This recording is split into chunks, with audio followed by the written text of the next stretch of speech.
played quarterback, and he is the guy that they'll have to ride if they hope to make it to the playoffs. I don't know if I've ever been around a team that's quite as loose as the Philadelphia Eagles. And Ahmad, when they say that a team truly takes on the personality of their head coach, I think it applies here with Buddy Ryan. Hanging around these guys yesterday, we realized that Buddy Ryan is the leader of this group. These are Buddy's guys. They really believe in him, and he has them really thinking that, hey, they can beat anybody in this business if they just keep chipping away. And it's kind of neat to see Buddy direct the team the way he's doing it. It's been an awful year so far for the New England Patriots with that 1-6 start, and they got a scare on Thursday that may carry over into this afternoon's contest. Steve Grogan missing practice with back spasms. Well, when I went over and talked to Steve before the game today, I said, how you feeling? He said, I'm feeling old. And Steve is an old quarterback, and he's the type of guy that he's great to have on your bench if your first-string quarterback comes down, because you know he's going to come in and not make any mistakes. But by him trying to lead this football team at his age and his physical abilities at this point, it just shows that they have a major weakness at quarterback. Not only quarterback, but also offensive line. Yeah, you're right about the offensive line. It doesn't help to have a quarterback that's not 100% and an offensive line that's really not performing. Well, one of the things that they want to do to try to take the pressure off Grogan is go to big John Stevens. John Stevens is one of the finest running backs in the business. And what you want to do if you're having problems, you want to just make it basic. Hand the ball off to John Stevens and hope that he can carry you through. So we're ready to go from Veterans Stadium. Ruzick has it teed up. And we're underway. The AFC East and the NFC East getting together. And bringing it back for the New England Patriots. Taking it up to the 25-yard line. It's Marvin Allen, the reserve running back, in his third year out of Tulane, brought down by Ricky Shaw. So Steve Grogan will get the start after all, Ahmad, even though he said his shoulder was still bothering him during pregame warmups. Armstrong, their best offensive lineman, without a doubt. Gamble and Johnson, the two guards, Plan B signings. And the offensive backfield, John Stevens, but it hasn't been that phenomenal of a year for Stevens, despite the fact that he's 6th in the AFC in rushing. Still, they're only averaging 80 yards a game on the ground. McMurtry, Martin, the extra wide receivers coming in to join Fryer and Jones when they go to the 4 wideout alignment.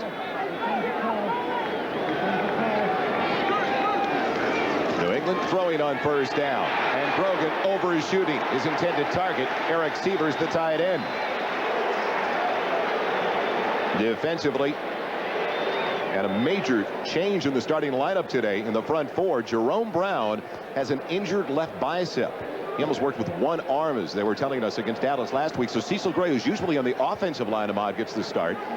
And we'll get to that next 7 for the Eagles as John Stevens is wrapped up after only a gain of a yard across the 25 to the 26. Let's look at that group of linebackers for the Philadelphia Eagles. We already saw the linebackers, the dime alignment now for Zell and Jenkins joining the regular foursome in the secondary. And Ben Smith, once again, for the second straight week, is going to get the start at cornerback as opposed to free safety. We'll go with Wes Hopkins. 3rd and 9 now for Grogan. Going deep, has a man wide open and overthrows Cedric Jones. Well, that has been the story. The first possession of the year has been a real problem for the New England Patriots. Only once this year over their first 7 games have they even been able to pick up 1 first down the first time they touched the ball. And today, no different story. Well, they had a chance to make a big play on that last one, and Grogan's just a little bit long on the pass to Cedric Jones. And Grogan with that Elvis Presley type collar around his neck for preventive measures. He has had surgery on his neck. Hansen with pressure gets it away, but it's a short one. Marvin Hargrove will stay away from it as it takes a New England bounce. And that'll help the average of the 4th best punter coming in the AFC, Brian Hansen, all the way inside the 20. Eagle fans do not like the way he stayed away from the ball and didn't try to hold on to it for a fair catch to save a good 15-20 yards. Offensively, the offensive line, you might remember last year, Ron Heller was the starting right tackle. This year, he's on the left side for the Philadelphia Eagles. David Alexander anchoring things up the middle.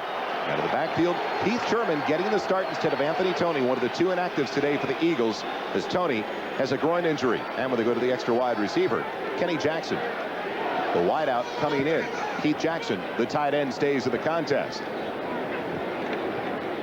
Keith Sherman getting the call, and good yardage, about 5 up to the 21-yard line. They like Sherman. They feel that he's maybe even be a little bit quicker off the ball than Anthony Toney. They talk about all their running backs being able to do a lot of different things, but they say Heath may be the best runner of the group. Defensive front seven, the strength right there, the linebacking group with Andre Tippett leading the way, and Chris Singleton, the rookie from Arizona, also getting the start today on the outside. In the secondary, a lot of experience back there for New England, but they've been very, very inconsistent this year. Cunningham throwing. Goad putting on pressure. It's Sherman on the dump off near the first down marker. Stretched it out near the 26-yard line. And Joel, you mentioned at the top of the show about Randall Cunningham reading defenses. There you saw him not be able to find his primary receiver. He just kind of regroups and finds Heath Sherman. Watch Cunningham roll a little bit to the right. They like to roll him out a little bit. Now he can't find his first receiver. Now he's looking for his safety valve. Finds him. Heath Sherman showing that not only does he run the ball well, but he's got fine hands as a receiver. So a lot of patience displayed there by Randall Cunningham. I thought it was interesting when we talked with Rich Kotite. He did not compare Randall Cunningham to Fran Tarkington, which is the obvious analysis. But he brought up Roger Staubach because he said Staubach was so good at making his reads and knowing when to release. I think that Staubach is a better example because Staubach ran the ball north and south. But if you looked at early footage of Fran Tarkington, when he would run the ball, he was a very dynamic runner. As he got older, he would just scramble around to find time to throw the ball. But Roger and Randall Cunningham are guys that if they can't find a receiver open, they can run as well as a halfback. So the Philadelphia Eagles start with it back at their own 16. Now they're facing 3rd and inches in the opening minutes of the contest. No score thus far. Eagles trying to get to the 500 mark for the very first time this year. You might remember they started out at 0-2, losing to the Giants, and right here at home to the Phoenix Cardinals. Meyers is the motion man, moving on the line, and it appears that it may be a free down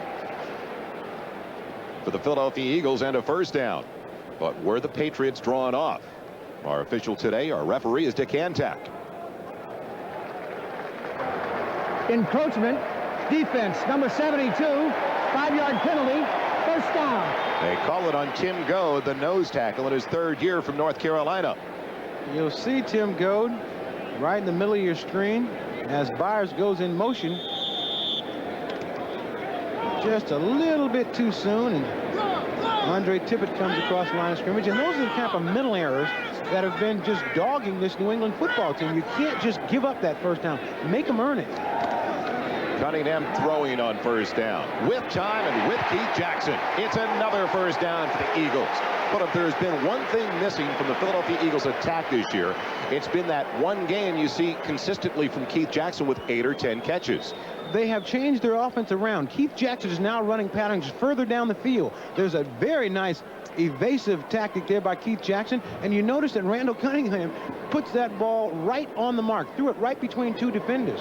Keith Jackson will not catch as many balls as he's caught in the past, but he will have a higher yards per catch average, which is something that will really help this offense. Calvin Williams in motion. Setting up on the same side as Arkansas Fred Barnett. Byers, little razzle-dazzle. Back to Cunningham. He's got a wide-open Calvin Williams downfield. He takes it in and can't hold on. Had it, but dropped it at the 8. And with the Patriots, secondary in particular, fooled on that play. You practice all week for one situation to get this play off. You can never run it again. It's just a play here where he hands it off to Byers. It throws it back to Cunningham now. Barnett is wide open. Calvin Williams is wide open. This ball is up in the air quite a long time. Those sometimes are the hardest ones to catch because you end up looking at it for so long. Calvin Williams, the rookie from Purdue, a 5th-round draft choice. 2nd and 10. Heath Sherman slithering his way across the midfield stripe. A little bit better than 3 on the carry. And you notice after Calvin Williams dropped that ball, nobody was yelling at him or jumping on him. The first guy to meet him on the sideline was his offensive coach and coordinator, Rich Kotite, gave him a little pat on the head because you got to keep a guy like that into the game. You drop a ball like that early, you got to come back and catch the next one. You can't brood on it very long. He'll get another chance. It's now 3rd and 7. Ball just inching inside New England territory for Cunningham, who's ready to throw once again. Look for a seam. That wasn't there. Pressure from behind. Does he feel it in time? Yes, he did. And he got the first down, I believe. He is at the marker. It depends upon the spot. And they put him down inside the 43. It will be enough for another Eagle first down. Sensing that pressure. Randall Cunningham has such maneuverability. Is that a word, maneuverability? I like it. All right, that's what he's got, because he was running. Watch here. He's little handoff, fake handoff. Now watch him decide to run. No, come out of it, and then just take off around in. Andre Tippett said the guy is so fast that he's very hard to judge. It looks like he's just loping along, but nobody can catch him. He felt that backside pressure from Chris Singleton and took off just in the nick of time. Almost stumbled trying to get the handoff to Heath Sherman. That could have been a disaster for Cunningham and the Eagles, as he was just barely hanging onto the ball. Instead, it turns into a 4-yard gain with Tim Goen making the stop. Keith Byers is one of the best all-around players in football. You see, they got him lined up here at tight end, and he's blocking. I was talking to Buddy Ryan the other day. He said, you know, one of the greatest all-around backs that I've ever been around is Chuck Foreman. I said, you know, Buddy, I agree with you. He said Keith Byers is better. Does everything. Can run, block, catch. Probably can tackle. Cunningham going to his wideout, Fred Barnett. And Ronnie Lepet hangs on, as Barnett will be just a little less than a yard short of the first down marker.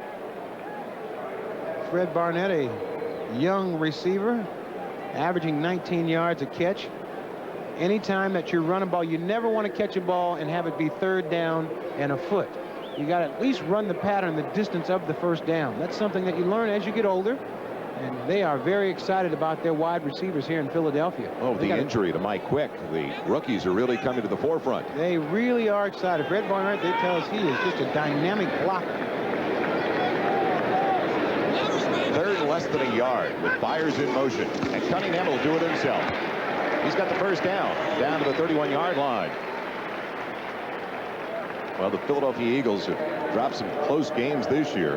Their 4 losses by a total of 16 points. So you could say, well, they could possibly have a better record. But don't forget, 2 of their 3 wins came by a total of 7 points. And last week, the perfect example, winning by 1 at Dallas. Well, talking to Buddy Ryan about it, he said the good thing about it, they were in every one of these ball games and had a chance to win them. As the season goes along, things seem to even out. And if you can take care of those problems early, then this last half of the season, you're in pretty good shape. First and 10, opening drive of the day, an impressive one for the Philadelphia Eagles. Nice balance of run and pass, and Cunningham throws it away. And a flag goes down, his hand tag. Maybe calling him for grounding. He is. It'll be a loss of down. It looked to me like there was a receiver in the area. It looked like Heath Sherman was there.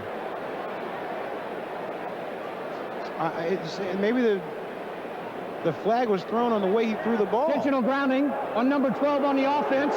That is a loss of down. Second down. Now we'll watch Cunningham roll out to his right, and watch Heath Sherman. There's Cunningham running. There's Heath Sherman right here. I guess he's not. The ball's thrown right by him. Dick Antak, very decisive, threw the flag immediately. That's what I said. It might have been the emotion. It looked like he was just throwing it away, but actually the ball went right by a player. From the point of the infraction, the mark-off, loss of down, 2nd and 22. Pressure on Cunningham. Setting it up for Heath Sherman. Beat the outside linebacker Singleton, and I believe he's got enough for the first down. Yes, he does, to the 16-yard line. There you see Randall Cunningham.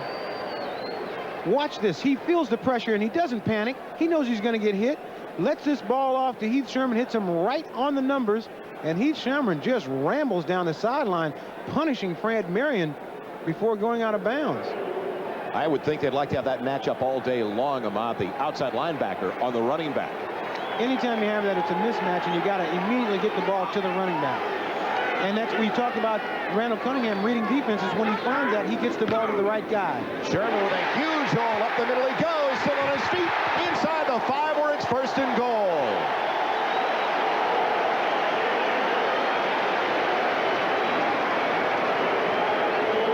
The way that you can tell that the offensive line is blowing people off the line of scrimmage is when the linebackers have to make all the tackles. There's Heath Sherman, a very nice cutback.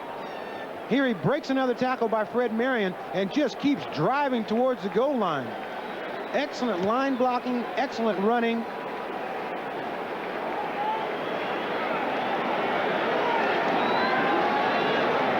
Good blocking up front. And now first and goal inside the 3. Meyers gets the call. Check that, Roger Vick, not Keith Meyers. In his 4th year from Texas A&M, the former New York Jet. He is just short of the goal line. I talked to Roger yesterday in the locker room. I said, you know, you look like a guy who's died and went to heaven. He said, you're right. At the Jets, he wasn't getting a chance to play. Now all of a sudden he's got on a team that has a chance to win it all. They do have that chance. And that's all you ask for as a player, is if we have a chance to compete with the best. His drive started all the way back at the Eagles' 16-yard line. Sherman and Vick split in the backfield. Cunningham dives. He's in. Touchdown, Eagles.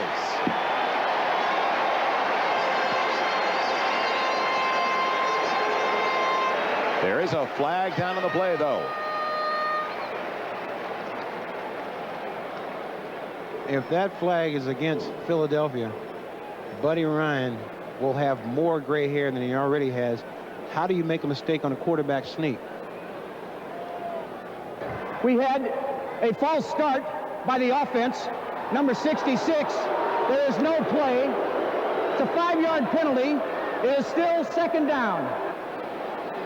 It's called on a very experienced right guard, Ron Sold, who came over from the Indianapolis Colts a couple of years ago.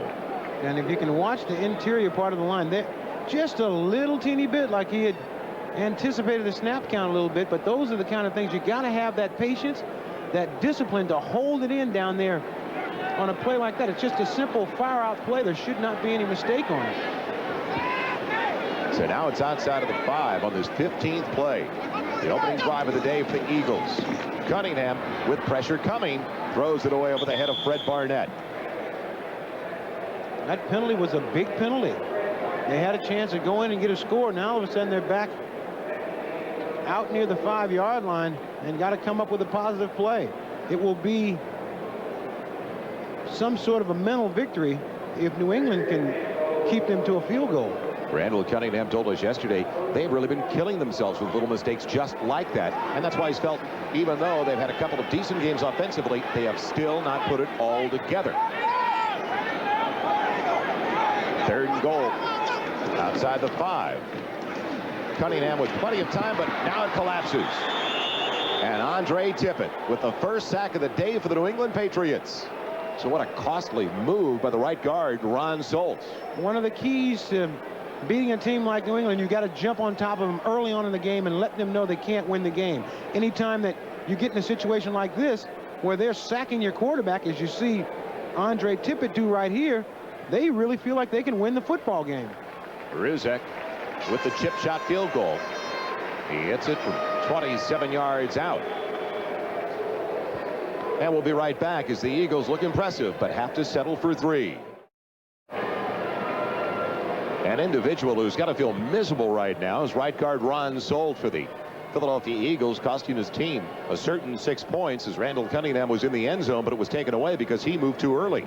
And in a play like that, there's really no reason for going offside. It's a basic play where everybody's just firing straight ahead. I mean, it wasn't a very complicated play, but you know, you look at this team, they've got more yards than any other team in football besides the San Francisco 49ers, but they haven't been able to put the ball in the end zone like they want to. And it's mistakes like that that you end up getting 3 points instead of 6.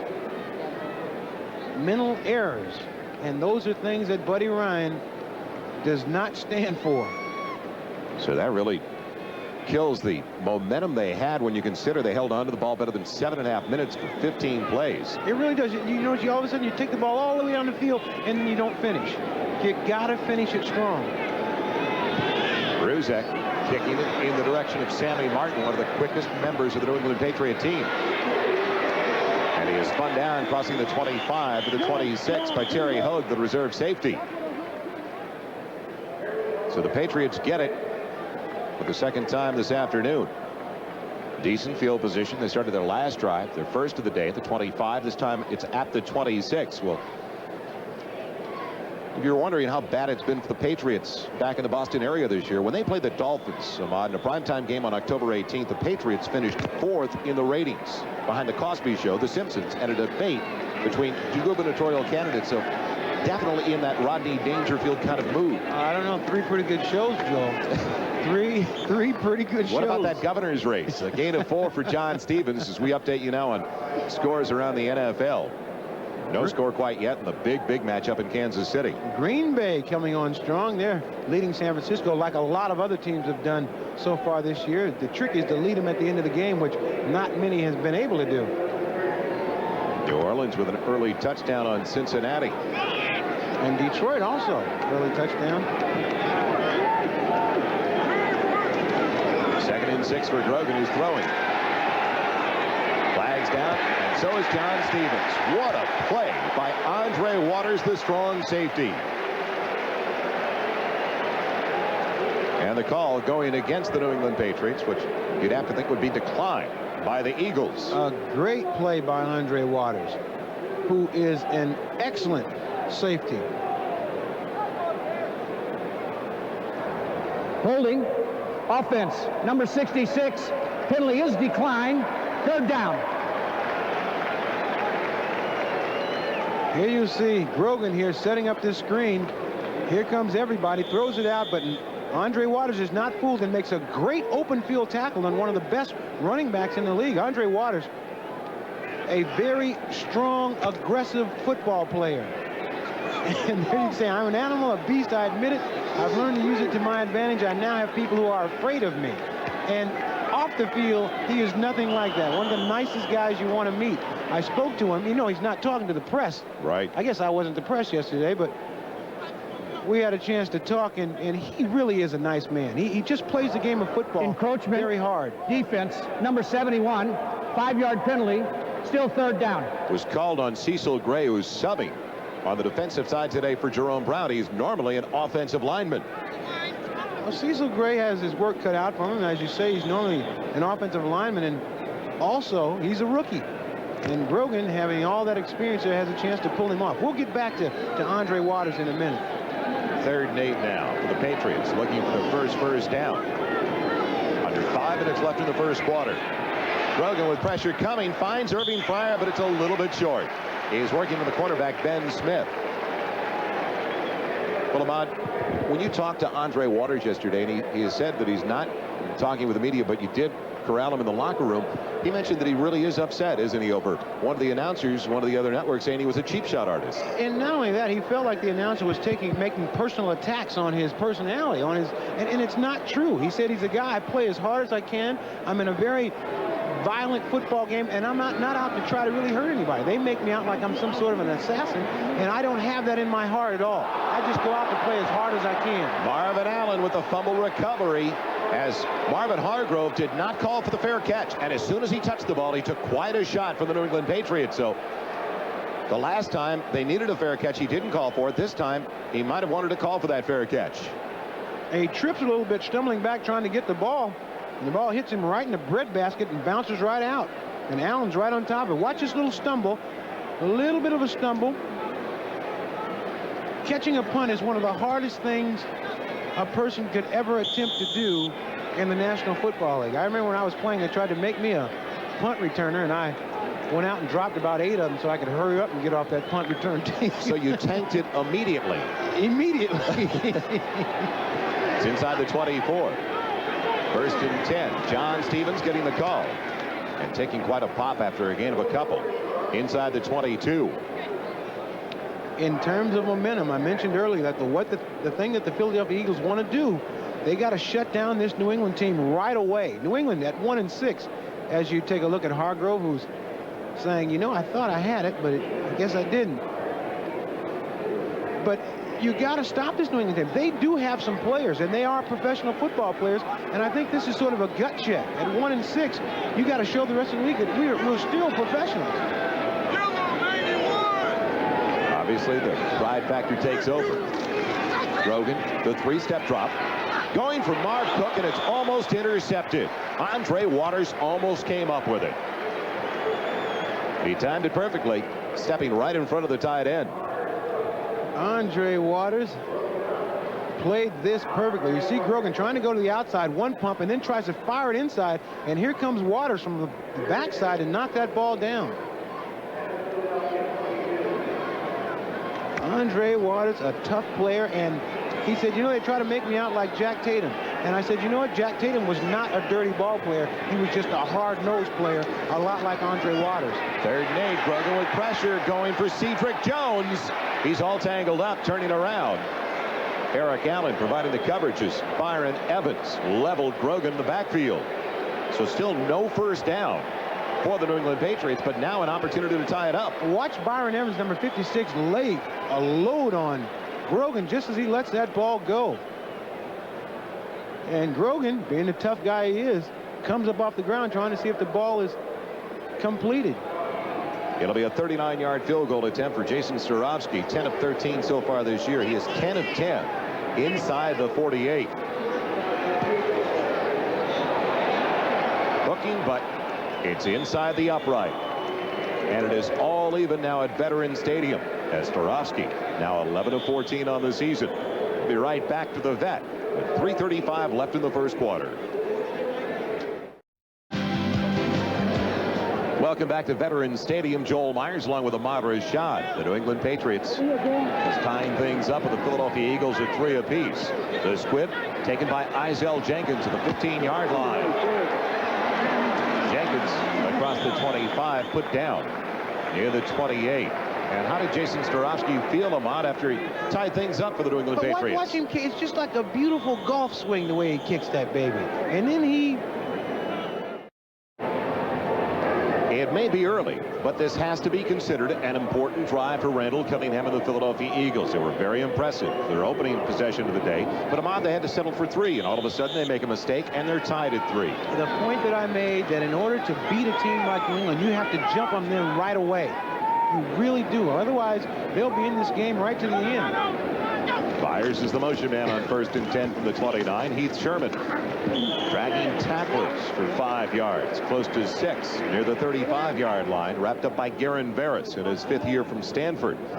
Sherman averaged 4.5 yards a carry last year. That was 2nd best on the team to Randall Cunningham.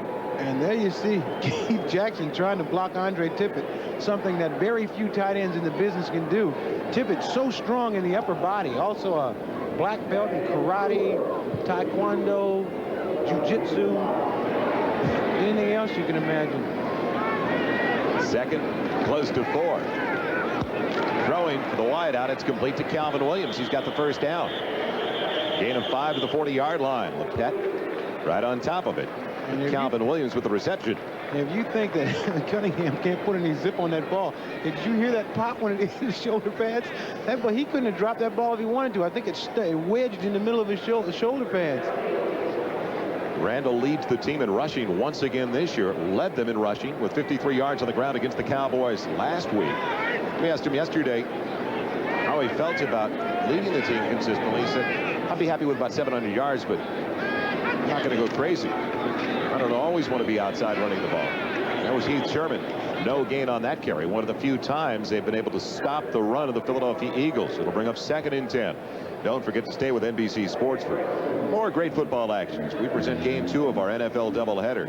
See the Bills, co-leaders of the AFC East, taking on Cleveland at the Dog Pound as they try to avenge last year's playoff defeat at the hands of the Browns. So check your local listings. The 2nd game of our doubleheader. That Dog Pound is more like a puppy pound pretty much this year. They've yet to get on track in Cleveland. Cunningham with all day to look over the secondary. Keith Jackson on the reception. He's got 8 out to the 48-yard line. As in the past, when Randall Cunningham is trying to find a receiver, here's the guy he looks for. Let's watch Keith Jackson work. He's bracketed inside outside, makes a nice turn, and finds the open spot. He works back to the quarterback. I think that's the confidence that Randall Cunningham has in Keith Jackson, that Keith Jackson, once he makes a turn, then he starts to work to get open.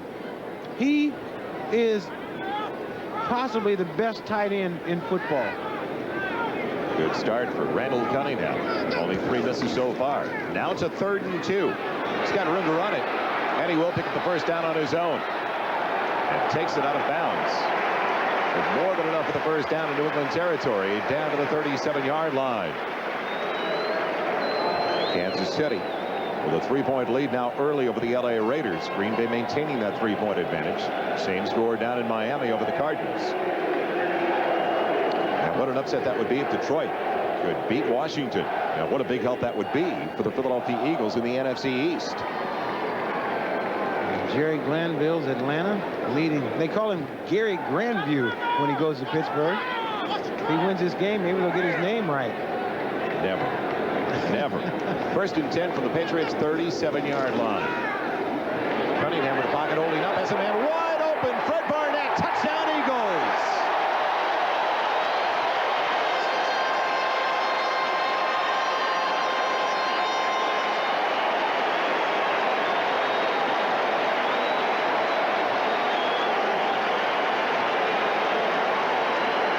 Second time today, Ahmad. They have blown a coverage by a good 15 yards in the secondary. And here you see Cunningham. Excellent line blocking by the Philadelphia Eagles.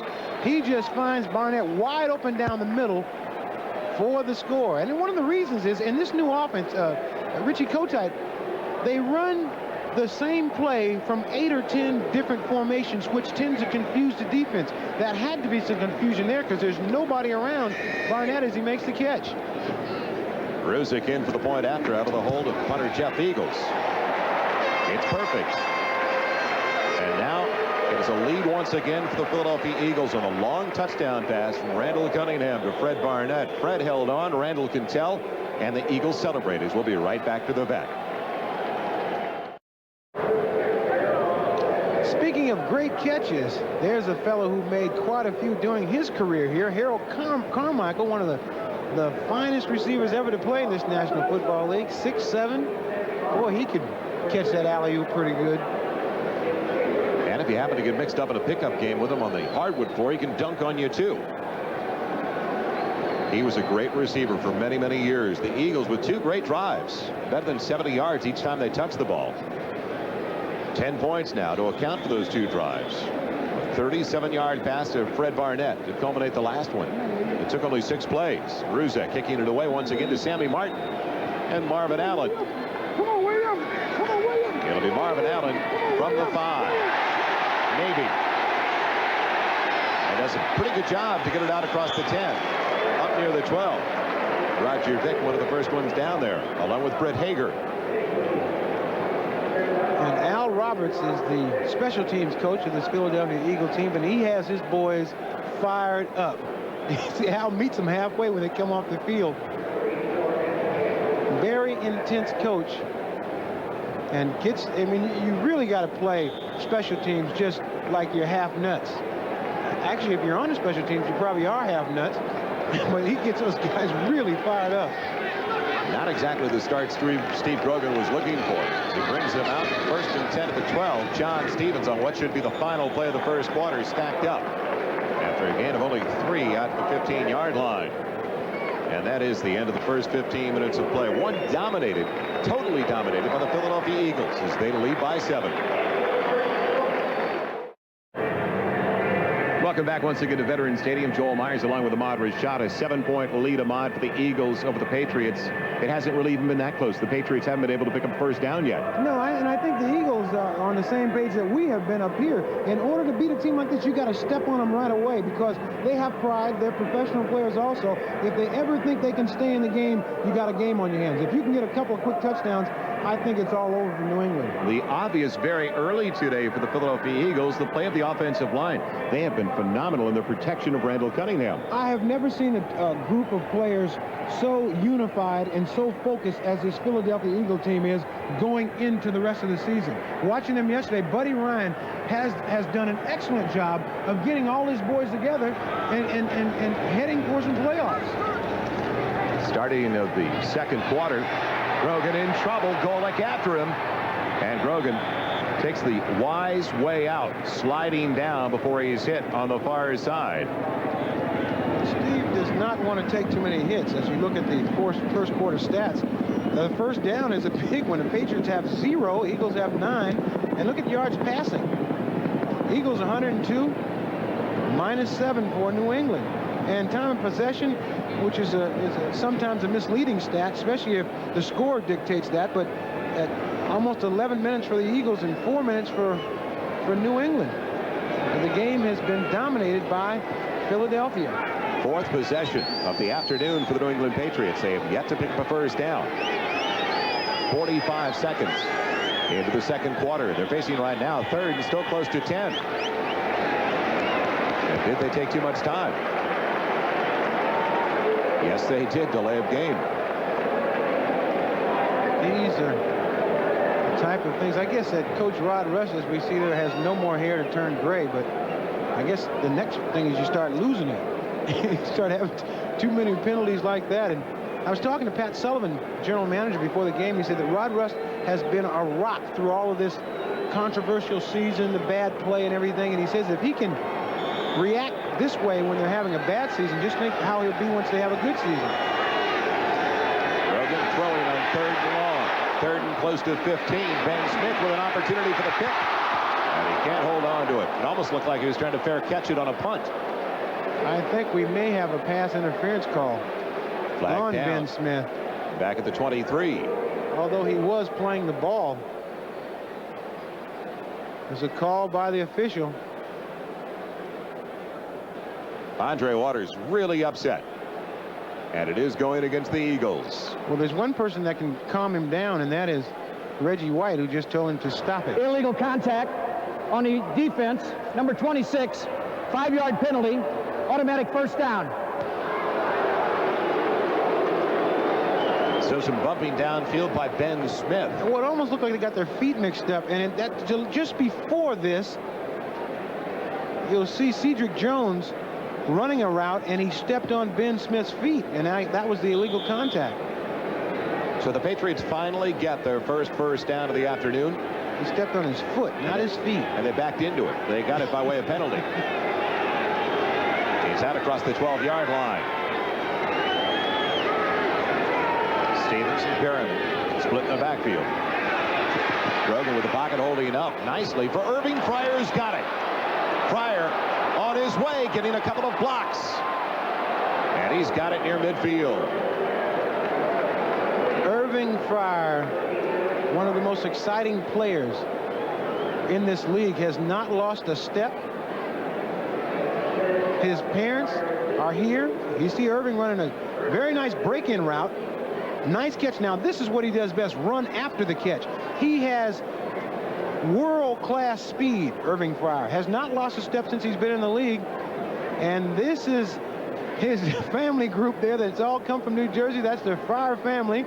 I guess not all of them, but the majority of them in that group right there came to see Irving play, and he just excited them with that last play.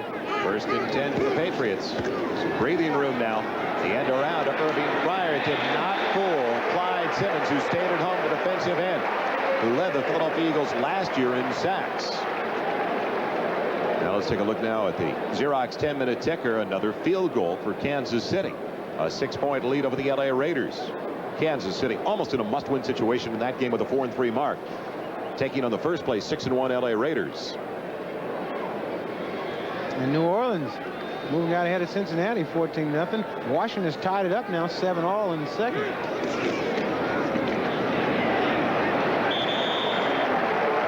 Second and long.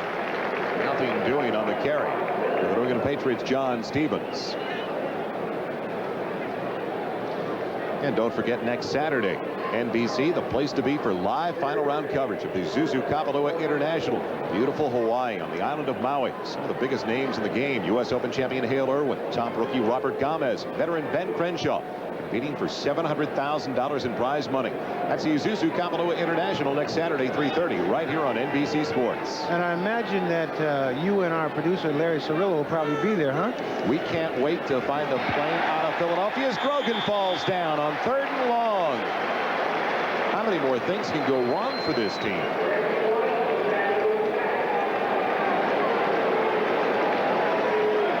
You see Grogan just trips over Robert Perriman's feet.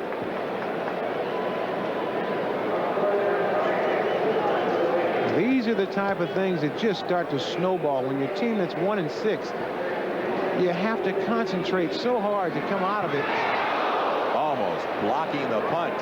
Isel Jenkins almost got to it, and Anthony Edwards takes it into the fair catch at the 20-yard line. So Edwards that time back on the punt, not Marvin Hargrove, who fumbled earlier. The Eagles will have it back when we return. Don't forget, coming up at halftime on NFL Live, a look back on the great rivalry, the great games between the Kansas City Chiefs and the Los Angeles Raiders. A couple of great players, too, Buck Buchanan and Ben Davidson. Scores and highlights from around the league, and a preview of all the 4 o'clock games. And that big one at Cleveland between the Browns and the Buffalo Bills. And many of you will see right here on NBC. Welcome back to Philadelphia. Joel Meyers and Ahmad Rashad. The Eagles by 7.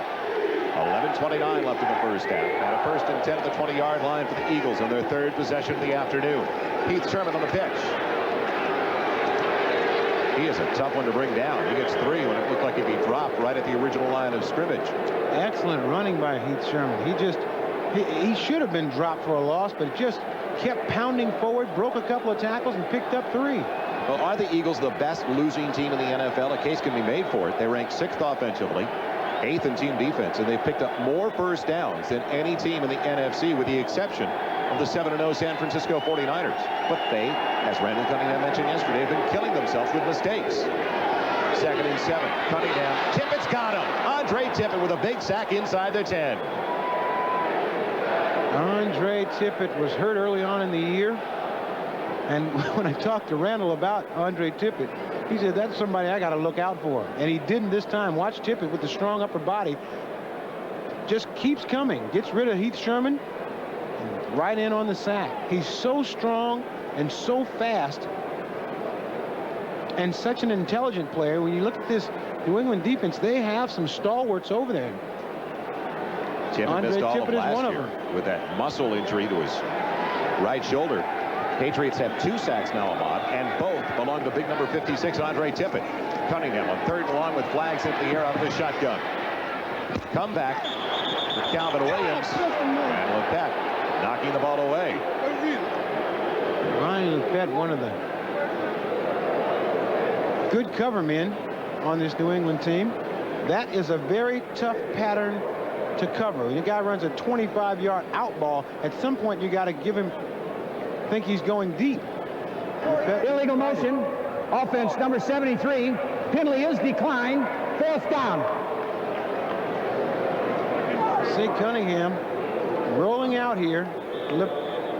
His receiver running a 20-yard out ball, and Lepet right on top of it. Great coverage.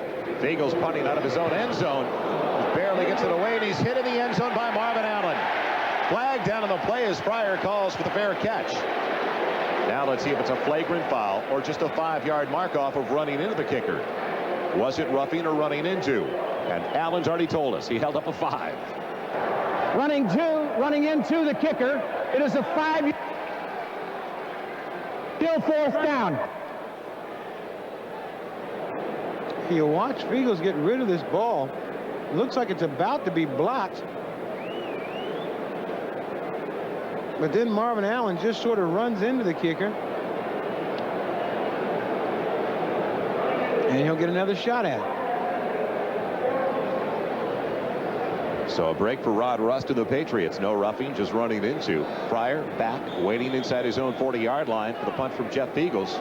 Knock against Kirby and Fryer so far this year. So back in the New England area, they've been calling him fair catch Fryer, that he has not been returning some punts that they thought he had room to move with. I think that's a decision only the punter can make.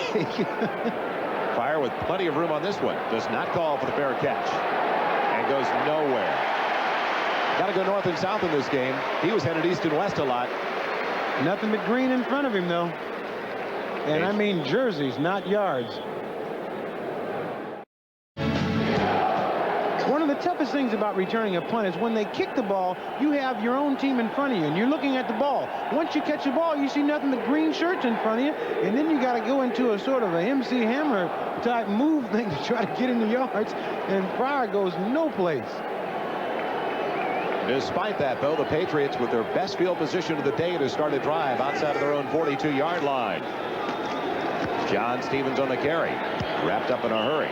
After a gain of a little bit better than a yard, close to 2. They've really issued a challenge this week to Byron Evans, the middle linebacker, the inside linebacker, As you can see, the Patriots have not been able to run the ball successfully so far because Evans, they wanted him to make a concerted effort to stop John Stevens. Well, one of the things, and it's also tough for him, he's got Mike Golick and Cecil Gray playing in front of him. If you got Jerome Brown in front of you, it's much easier to play middle linebacker because he's going to control everything off you and keep everything off your legs. Call it 2nd and 8.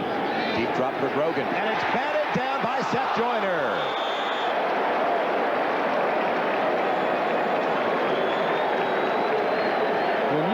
Reggie White and Seth Joyner coming from the same side, you know you got a problem over there, and Seth Joyner has just been excellent. Reggie White, number 92, Seth Joyner coming from the outside. Reggie just collapsing that. Look at some point, the offensive line has to stop. You cannot just keep backing up. At some point, you got to maintain your position and stop the guys in front of you. I mean, that is not the quarterback's fault. The offensive line must stop and hold everybody out at some point. At this point, Philadelphia just ran them right back into the quarterback. And now it's 3rd and 8. Tough start for Steve Grogan. Not much protection, though. Takes another shot. Throwing it up for Irving Fryer. Can't hang on. Almost a brilliant catch. But it was a blitz by Wes Hopkins, and he buried Steve Grogan. Wes Hopkins, number 48. You see Reggie White there, number 22. You'll see Wes Hopkins coming a little late. There he is, and he just nails Steve Grogan. Steve Grogan can't continue to play like that and get beat up the way he's been beat up there. And Fryer still almost caught this ball. He almost pulled it in. But more importantly, it's just sad to watch Steve Grogan out there trying to do the best he can with no protection whatsoever. Low snap, but Hansen gets it away in fine fashion. Room for Anthony Edwards to return it. Across the 35, fumbles it, and it looks like Hansen, the punter, may have come up with it. Down inside the 40. Was it Hansen? Yes. The punters got it for New England. Another huge mistake for Philadelphia. Now he's got the ball. An excellent chance to run it back. Doesn't cover it up, and it bounces out. And the punter falls on the ball, and there's Edwards trying to take a route off that field that's as far away from Buddy Ryan as possible. You see New England with no turnovers. Philadelphia's got 2, and every time that Philadelphia tries to establish the fact that they're going to be dominant in this game, they end up having a big turnover. They start with it at the 39 of the Eagles. Grogan going for the tight end Marv Cook, and that's not Grogan. Check it. Mark Wilson in there for the first time today. So that last shot that Grogan took knocked him right out of the game. Mark Wilson in his 10th year from BYU. The former Raider has taken over. If this offensive line continues to block the way they block for Grogan, they're going to need about 10 quarterbacks in there to play. We'll see Tommy Hudson later today. We'll see him and whoever plays behind him. Steve Grogan missed practice on Thursday with back spasms, neck pain as well. He took a major shot to the midsection by Wes Hopkins on that last throw. They have no ground game so far, so it's tee-off time on the quarterbacks. And look at Seth Joyner go after Wilson. He just caught him out of the corner of his eye. That could have been a devastating shot. Another sack for Joyner and the Eagles. Fortunately for Wilson, he got down in time. Seth Joyner just came like 90 going north right at the bottom of your screen. Nobody blocks him, and if nobody blocks you, you got to make a play like that.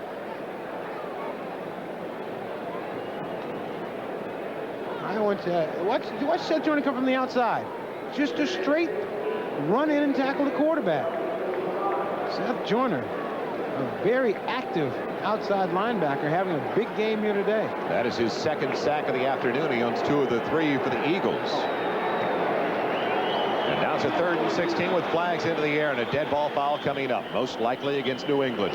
It looked like Marv Cook may have lifted up the tight end.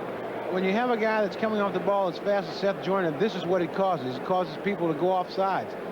Marv Cook, number 46, obviously the player who made the mistake, so concerned with Seth Joyner.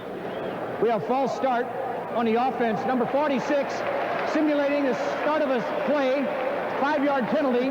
Still 3rd down. Simulating the start of a play. He used to be offsides when I played. What they haven't been able to do is simulate a first down.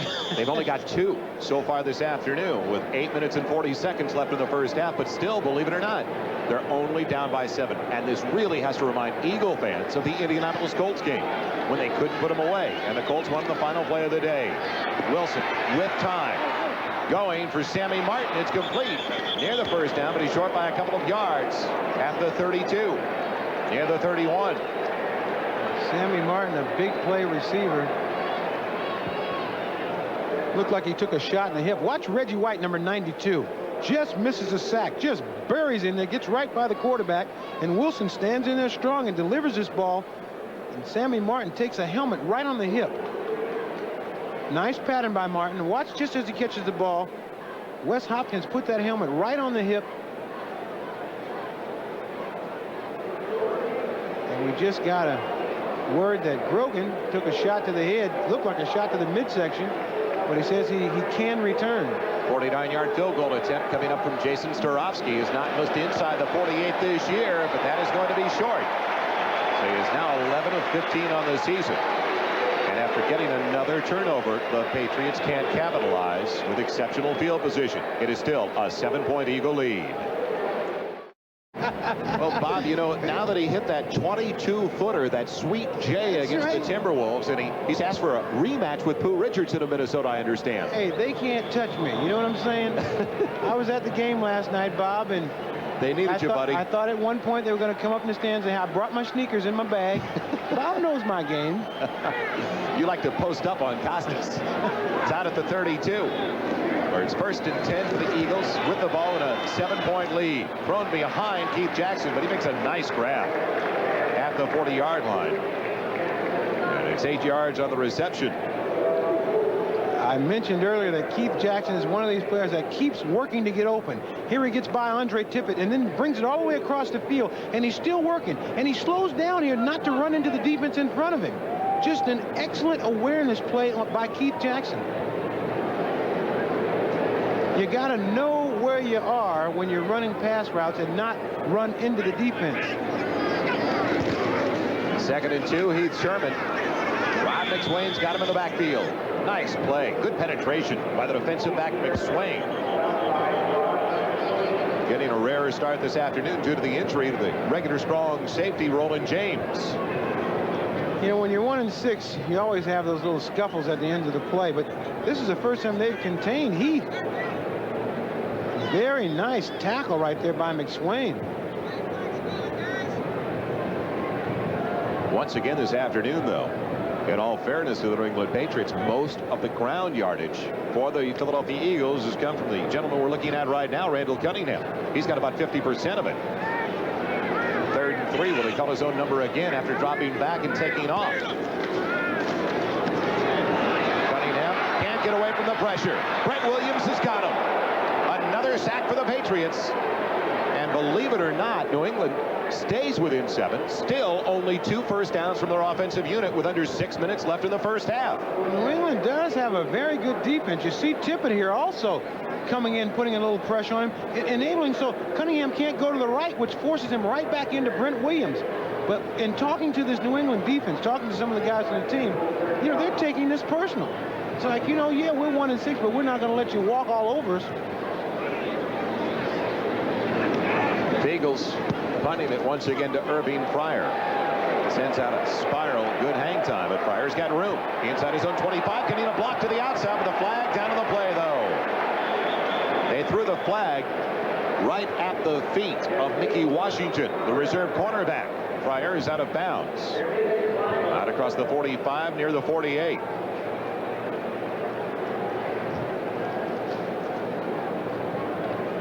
Check in with the referee, Dick Antak.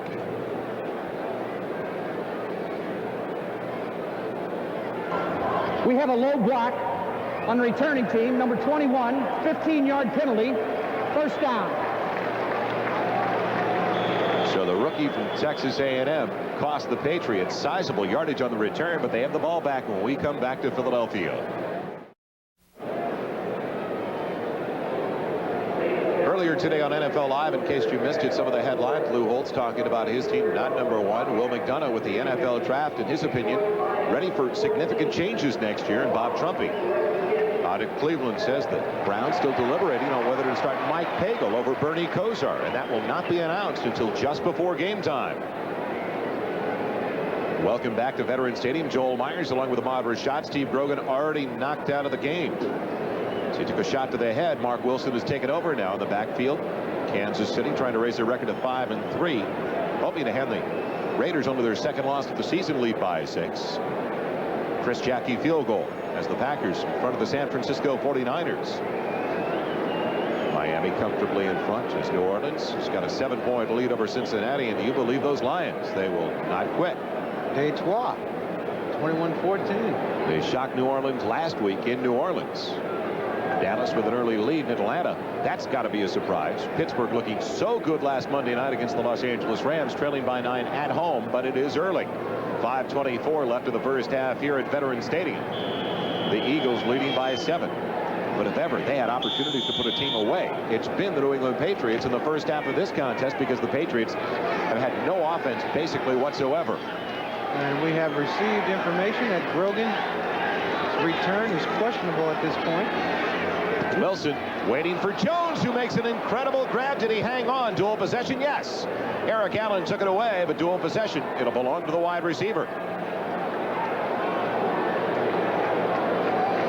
Eric Allen claiming he had the ball, but it was a fine catch by Cedric Jones.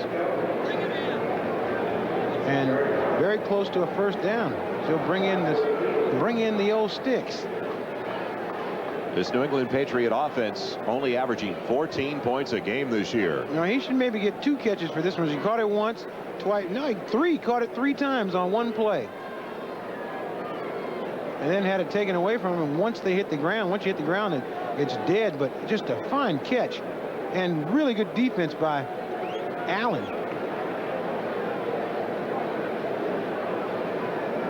Allen saying, "Oh man." I can hear that from here. It is a first down, the third of the first half for the Patriots. With exactly 5 minutes left and counting. 3 first downs now for the Patriots, one of them with a penalty. Wilson quarterbacking the team. Throwing it wide of his intended target, Greg McMurtry. First time they've looked his way, the rookie from Michigan. Don't forget to kick off your night on NBC. Find out what you didn't know. Richard Kiley and Jane Wallace host The Story Behind the Story, followed by the critically acclaimed new series Life Stories. What a great movie with Tom Selleck, Ted Danson, and Steve Guttenberg. 3 Men and a Baby. That's tonight only on NBC. Mark Wilson now 2 of 4 since taking over. The disturbing stat behind Mark Wilson since he came to New England. He is 1-10 as the starting quarterback of the Patriots. Well, today wasn't a start. Maybe he'll have better luck. Under throws. Sammy Martin didn't look real strong to the wide side of the field on that one. You need a little luck on that ball just to get it to the receiver. But what you see Mark Wilson doing now is going to that 3-step drop. The offensive line having trouble holding the defense out. Watch. Just 3 steps and he lets his ball fly. Steve Grogan, who was in the first quarter, was trying to, I guess it didn't really fly. He let it go, and there's Grogan looking on from the sideline. Is that the antithesis of a frozen rope? I don't know what antithesis means. 3rd and 10 for Wilson. Pocket holding up this time, and it's almost picked off by Seth Joyner. He got up there but couldn't hang on. Is he ever putting together a solid first half? He wanted Fryer over the middle. Seth Joyner with a great play, just reading the quarterback's eyes and reacting, because he was playing in a spot. And once you watch the quarterback, he's trying to go to Irving Fryer on this little break-in pattern. And Joyner just goes up and knocks it down. Fryer, though, covered pretty well then by Andre Waters, number 20. Danson in to punt it away once again. It'll be Anthony Edwards back deep. Flag down on the play. Edwards losing it. Loose ball. It looks like New England may cover it. It would be the 3rd giveaway of the day. And it is by the Philadelphia Eagles. Are they ever having problems with special teams? Buddy Ryan disgusted with this development. There is a flag down, don't forget. Did somebody leave too early? Edwards, just you can't win football games like that. You cannot afford to drop that Illegal ball. motion. Offense, number 55. 5-yard penalty. Repeat the down. 4th down. And boy, did they get a reprieve on that one, because this Philadelphia Eagles team, the Patriots are just waiting to get put away, and the Philadelphia team cannot put them away. They keep coming up with all kinds of strange turnovers, giving New England a chance to stay in this football game. And here comes Edwards off the field. They will not let him return this punt.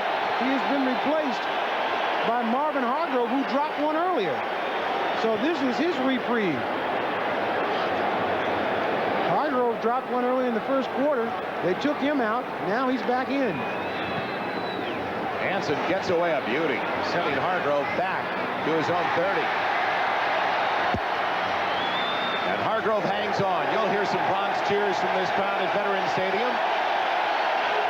They hold on to it out to the 40-yard line. This is the loudest this crowd has been all day, just because Hargrove held on to the punt. Those kind of mistakes just really, you know, you get excited and fired up about a game, and all of a sudden you start having these little turnovers like that. That can start to chip away at your confidence as a whole football team. It's like every time we get ready to go, we give the ball back. So the Eagles get it. Their own 40-yard line. Cunningham throwing, and like all day, he's got all day. Going for Calvin Williams. It's complete. Down to the 22. He beat Rod McSwin in the play, coming over to help out. Calvin Williams has also redeemed himself. If you'll remember, early in the first quarter, he dropped a touchdown pass. He's at the top of your screen, just runs a little bit of a corner pattern, and this ball is thrown perfectly. Nice catch by Williams. He needed that badly after dropping that touchdown ball early in the first quarter. I like the comments by Ron Heller, the left tackle, on Calvin Williams, talking about the only time a player is a rookie is at camp, when they make them get up and sing. Once that's over, nobody's a rookie anymore. Once you get out of the field, nobody cares what year you're in. That's exactly right. 1st and 10. Cunningham stumbles, but look at the time he's got to go into the end zone, and it's overthrown. Looking for Fred Barnett. He didn't have to throw it then. He had still plenty of protection. And he threw the ball where only his receiver had a chance to catch it, as he has a little bit of something to say to Keith Jackson. The only time they've been able to put pressure on Randall Cunningham is when they brought the outside backer Andre Tippett. Rich Kotite, the offensive coordinator, told me yesterday, frequently the Patriots will gamble and bring 2 linebackers from the same side, which you very rarely see in this league. They don't want Randall to roll out. That's when he's dangerous. They want to keep him straight in the pocket. Play action on the leg. Takes a hit from behind. Inside the 20. Close to the 17. He is most dangerous once he gets outside your linebacker and starts coming around. Now, if you think they are not popping out there, we're going to let this play and let you hear the hit that Randall takes when he gets tackled.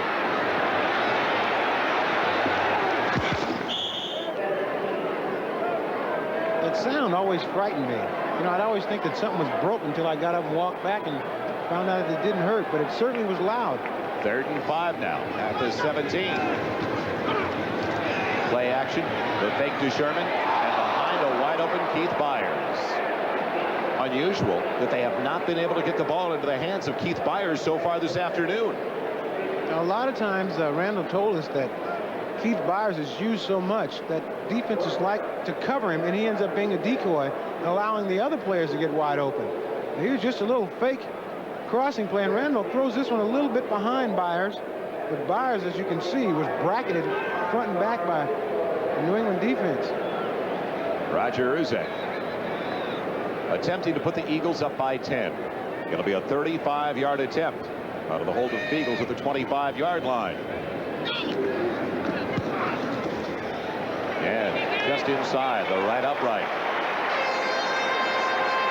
So they capitalize on that big pass reception by Calvin Williams once again, with some momentum going their way. The Eagles have to settle for 3 deep in New England territory, leading by 10 with 2:52 left in the first half. And don't forget, next Saturday, The PBA Fall Tour continues on NBC Sports with coverage of the Toyota Classic from St. Louis. The nation's top rollers competing for $150,000 in prize money. So join Jay Randolph and Earl Anthony. It's next Saturday at 2 o'clock Eastern, 3 Pacific, only on NBC. A couple of field goals by Nick Lowry from 36, 48 yards out. A 6-0 Kansas City lead in the rain at Arrowhead. Jackie with a field goal for Green Bay. Miami in control at home. New Orleans still with an advantage. Eddie Brown accounting for the only score of the day with the Cincinnati Bengals. An 8-yard pass from Boomer Esiason. And Atlanta still leading the Pittsburgh Steelers on 3 great Davis field goals. You ever bowl, Joe? Not recently, Ahmad. I have been with my 2 boys, though. What's your high score? Well, you know, this Philadelphia Eagle team, they bowl in force. But you know what they say about the family that bowls together? Uh-oh. They split. But the Eagles do bowl every Monday night. There's about 35 to 40 Eagles that bowl together. Well, maybe they're looking forward. They'll probably all be watching next week when the PBA is on our network, huh? Trying to get a pointer or 2. They're going to rush out of the walkthrough on Saturday afternoon to catch that PBA. Sammy Martin and Marvin Allen waiting for the kickoff from Ruzick. High one and a short one. It'll be taken by Martin at the 13. Couple of good blocks for Sammy Martin as he's popped out of bounds in front of the Eagle bench. And those nice blocks, 2 of them by Tom Hawk, reserve free safety. Kenny Jackson is a leader on this football team. Here's a guy that was a first-round draft choice as a receiver. Watch number 83 come up and just blast Sammy Martin. And you see a cup being thrown out with ice. Looked like he was almost spitting teeth out. But Kenny Jackson is one of the stabilizing forces on this team. He is Randall Cunningham's best friend. Keeps him calm down, but he's a leader and a guy that Buddy Ryan says you got to have a guy like him on a winning football team. They're very happy to have him here. Great field position for the Patriots. Their own 40-yard line for Mark Wilson at quarterback. He's hit as he throws it. Cedric Jones, aware of the ball all the time, came back to get it.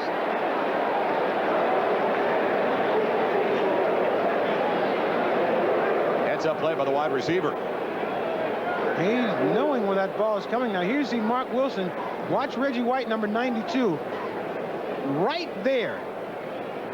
That's what caused that ball to go up and flutter like it did.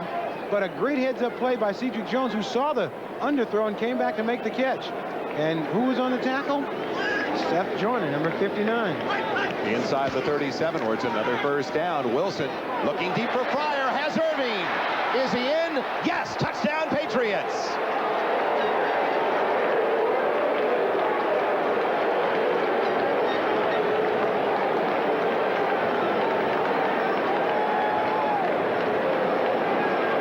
So you head over to the family.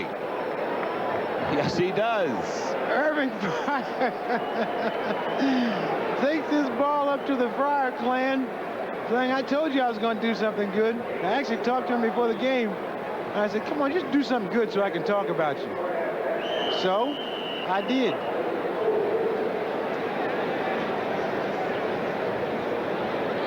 So now, very quiet crowd, a sellout here at Veterans Stadium. Can't believe the developments. Latter stages of the first half. I think they're looking for a football. Oh, no, they got one. I thought maybe that he had taken the only football they had and gave it up to the family. Times aren't that tough yet. I guarantee you they were not going to get it back. Play stands is called. Touchdown. They reviewed the play to see if he stepped out of bounds inside the 5. Philadelphia has dilly-dallied around and let this New England team get back into it. Starofsky with the extra point. And it's only a 3-point game. Under 2 minutes remaining at Veterans Stadium. A 36-yard touchdown reception by Irving Fryer. The New England Patriots get their first touchdown of the afternoon from Irving Fryer and a long pass from Mark Wilson. And welcome back once again to Veterans Stadium. Joel Meyers, Ahmad Rashad. All week long, Ahmad, after only beating the Dallas Cowboys Cowboys by a point. The Philadelphia Eagles have been saying we have not been playing down to the level of our opposition. Well, they certainly haven't been taking control of the situation either. It's like a heavyweight boxing match that if you don't take out an inferior opponent earlier, you run the risk of getting knocked out. And that's what's happening with Philadelphia. They have got to step on this team, and they haven't. All of a sudden right now, the New England Patriots feel like they can win the game. Well, the Philadelphia Eagles have already lost 2 home games this year to the Phoenix Cardinals and the Indianapolis Colts. And it only gets tougher in the second half of the season. In just a couple of minutes, we'll take a look as Sanders takes it deep in the end zone after the kickoff by Starofsky. Here you see Mark Wilson finding a wide open Irving Fryer down the left sideline. Now watch his feet closely. 1 foot in. That one there is awful close.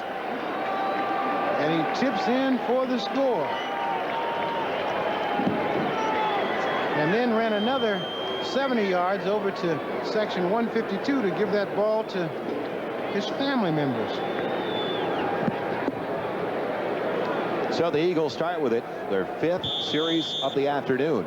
The Patriots have had the ball already 8 times in the first down. 3 wide receivers joining Keith Jackson in the lineup for Randall Cunningham, who goes for Kenny Jackson, and it was almost intercepted by Maurice Hurst. That was probably the worst throw that Randall Cunningham has had this afternoon. Watch a collision here with Kenny Jackson and Maurice Hurst.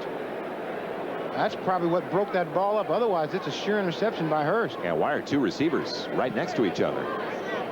One waiting for the rebound. That's the only explanation. Almost a pick for Hurst. Hurst covered both of them. Hurst is second in the NFL, tied for second in the NFL with 4 interceptions coming in this afternoon. Cunningham out of the shotgun, going deep down the same side against Maurice Hurst, and underthrows Fred Barnett. The defensive coordinator for the New England Patriots, Charlie Sumner, told us yesterday they have been throwing away from Maurice Hurst over to Ronnie Lepet's side. Not Randall Cunningham after the last couple. There's Charlie Sumner. Once a teammate of my old teammate, Fran Tarkenton. I don't want you to think that we all played on the same team together. They played way before I did. I love Charlie's reply. You said, are they playing hard, Charlie? He says, we're playing hard. We just got to play better. That's right. We got a lot of guys playing hard. We need them to play better. 3rd and 10 for Cunningham. He beats Brent Williams. He can run for the first down, and he gets past Lepet as Singleton finally catches up with him. But another first down by way of Randall Cunningham's scrambling ability. Randall Cunningham. You know, this is professional football, but I see him doing things to professional players like people do in the parks. You know, where you fake the pass, a guy jumps up and you keep running. Watch Cunningham here. Looking downfield, trying to find a receiver. Can't find anybody. Takes off around the right side. Now watch this fake. On Brent Way. Up, no, I didn't throw it. Here comes another one. There's another little fake. Gets by Tippett.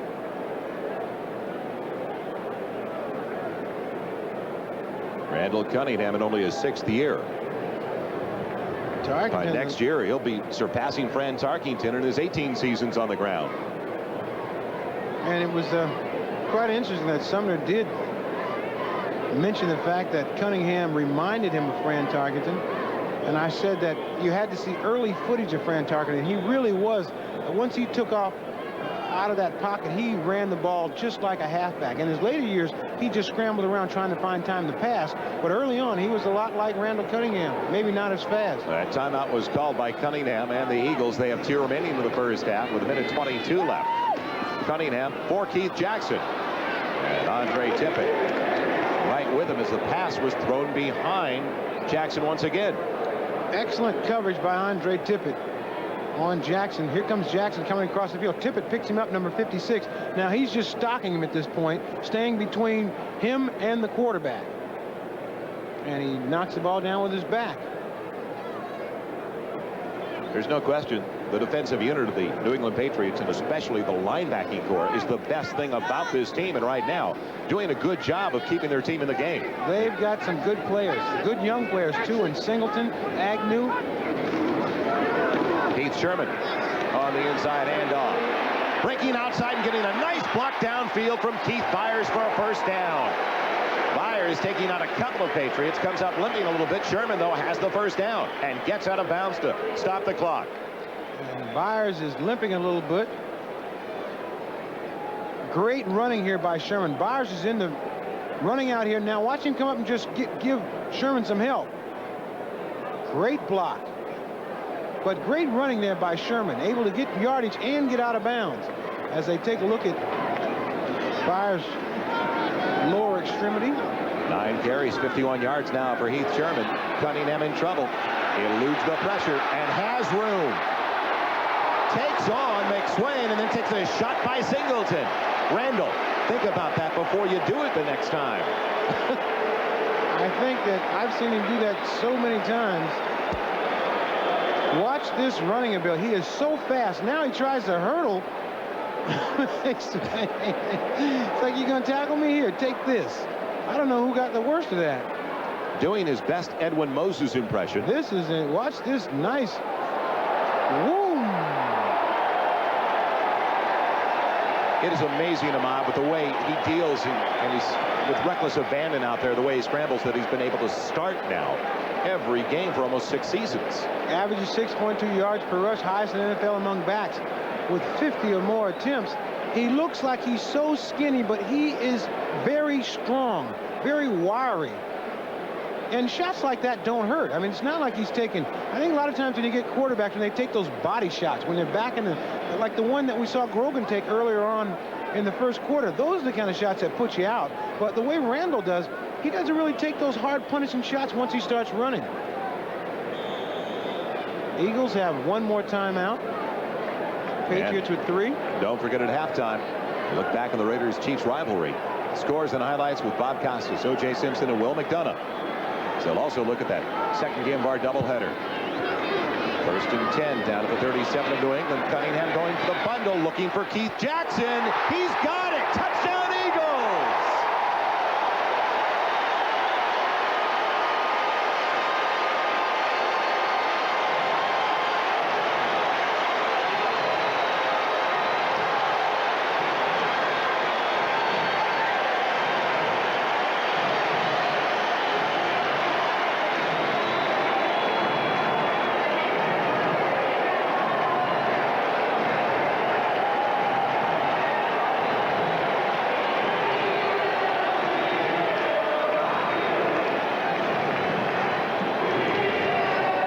Been heard from in a big way in the first half this afternoon after catching only 18 passes in his first 5 games this year. Well, we talked about him not catching those short balls anymore. He would catch balls for a bigger average, and that one right there will take his average way up.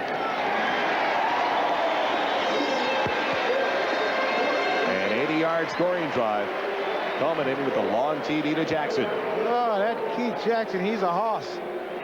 You see him run down here. Now, this is a basketball move right here. Watching Keith Jackson, he's covered perfectly, but watch him go up for the rebound type catch. Goes up and just takes it away. That's called just taking the ball. I mean, he was covered perfectly. Cunningham throws the ball in the perfect spot, but watch Keith Jackson. This is a man playing with boys right here. They got 3 defenders around him. He comes up with the ball. He loves going downfield. Like he told us yesterday, Ahmad, with a smile on his face, I'm not a tight end. I'm just a wide receiver that can block. A wide receiver and a tight end body. But I tell you what, Buddy Ryan said to me yesterday, he's quite simply the best tight end in the business. And making a catch like that, you'd have a tough time to find anybody giving you an argument. He also is a nice man. He gave me some chicken wings yesterday. From Kenny's Camden Deli. That's right. Which you didn't proceed to share with any of us. I'm sorry. I thought you guys had already had breakfast. Kenny's Camden Deli. Kenny Jackson always brings up some chicken wings for the guys for the Saturday walkthrough. That's where Buddy Ryan got him to come out of retirement. He went to Kenny's Camden Deli, had his special chicken dish, and Buddy said, you got to come back. I don't know if it was the chicken or special teams play. I think it was the special teams play, because Buddy is svelte now. He's slimmed down, and next thing you know, Buddy will be having some designer jeans on and some contacts. Sammy Martin and Marvin Allen waiting for the kickoff. Allen will take it back inside the 5, sidestepping the first one. And he's out of bounds near the 15-yard line. Almost a great play, though. Downfield by Izell Jenkins, a 12-yard return. And still plenty of time for the New England Patriots because they still have all 3 timeouts remaining. They do trail by 10 now. So the Eagles regain the momentum after the long touchdown pass from Mark Wilson to Irving Pryor. This Patriot team, though, gaining momentum as the game goes on and gaining more confidence, thinking they can get back in the game. They had a big play to get them back in. They had one chance to get a touchdown pass early in the first quarter, a ball that was overthrown. So they still feel like they are very much in this football game. It is rare when a team will have the ball for 9 different possessions in the first half. As John Stevens fumbles, it's on the ground at the 15. I think they got it back. The Patriots hang on. Dodged a bullet right there, and Rod Rust, a lot like Bud Grant, you can't tell what he's thinking. Looked like Bruce Armstrong with the fumble recovery. Mark Wilson on the handoff, and it looks like he sort of missed the handoff. He caught John Stevens on the hip. Stevens never had the ball, and no one knows where it is at that point, as New England able to recover that fumble. And the Patriots will play it safe deep in their own territory. But they have to feel good that they're only down by 10, and for the first 15 minutes and most of the first portion of the second quarter, their offense really wasn't into gear with Steve Grogan. Wilson came in. It did pick up the pace a little bit. It's halftime at Veterans Stadium in Philadelphia. The Eagles on top by 10. It's halftime at Veterans Stadium in Philadelphia with the Eagles on top of the New England Patriots by 10. And welcome back once again, Joel Meyers along with Ahmad Rashad. It appeared that the Patriots had gained the momentum on that touchdown catch by Irving Pryor, but they gave it right back in the final minute. Well, the Eagles have been sort of slopping around a little bit the first half, and this is a game that they should dominate, and they haven't. We talked about earlier in the game that in order to beat a team like this, you have to jump out on top of them ahead of time and really show them that you are the dominant team. They have not done that. They had one big play by Keith Jackson, who did a great impression of Charles Barkley when he just took this ball away from 3 defenders on this touchdown play. And he looks a lot like Charles Barkley in a football uniform. You see Keith Jackson, number 88. He's surrounded by defenders. Watch him go up and just manhandle this ball away from all 3 guys. And that was the big play of the first half. The Philadelphia Eagles have given the New England Patriots a couple of big chances in their own territory. But on both occasions when they picked up those turnovers, they couldn't translate them into points, as Kenny Jackson will stay in the end zone once again, with the second half kickoff. And once again, they've got the same problem this half. They've got to go out right away and show them who is the better team. And Buddy Ryan, as we look on right there, probably had a very fiery halftime talk with his football team, and I expect to see them play a lot better this half. So the Eagles will start with it in the second half as we look at the halftime numbers. And you can see the domination we're talking about. Almost 300 yards of total offense by the Philadelphia Eagles, even though the New England Patriots had the ball 4 more times in the first 30 minutes of play. Keith Sherman on the carry. Very little. Maybe a yard, yard and a half. And Jerome Brown, number 99 of the Philadelphia Eagles, told me that if they suit me up, I know I'm not going to play, supposed to not play, but if they suit me up, I'm getting on that field one way or the other. And he just now ran out to get the kicking tee, and then Randall Cunningham waved him off the field. So he did make an appearance here on the field, if it was only to pick up the tee. I thought that was Jim McMahon's job. If there was a fight for it, you know who's going to win. Nose tackle may have jumped off as Sherman spins away from a tackle, brought down finally by Ed Reynolds, the inside linebacker, after a gain of about 6. But it looked like Tim Goad, the nose tackle, may have encroached.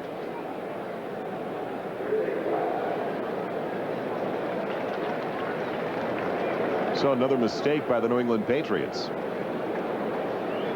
And there is Jerome Brown. Offsides. Defense, number 72. 5-yard penalty. Repeat the down. Second down. One of the finest defensive tackles in all of football, and not a bad guy to send out there and pick up that tee. He zipped out there and came off with it. His teammates say he's the biggest teddy bear in the world. He's not a teddy bear once he starts playing football, though. He is a tiger, or a hurricane, I might say.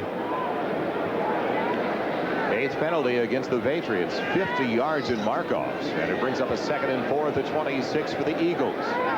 Williams, the motion man. Keith Meyers with his first carry of the day. He's got Solt out leading the way. Byers tough to bring down. And he's got more than enough for the first down, out of bounds at the 49.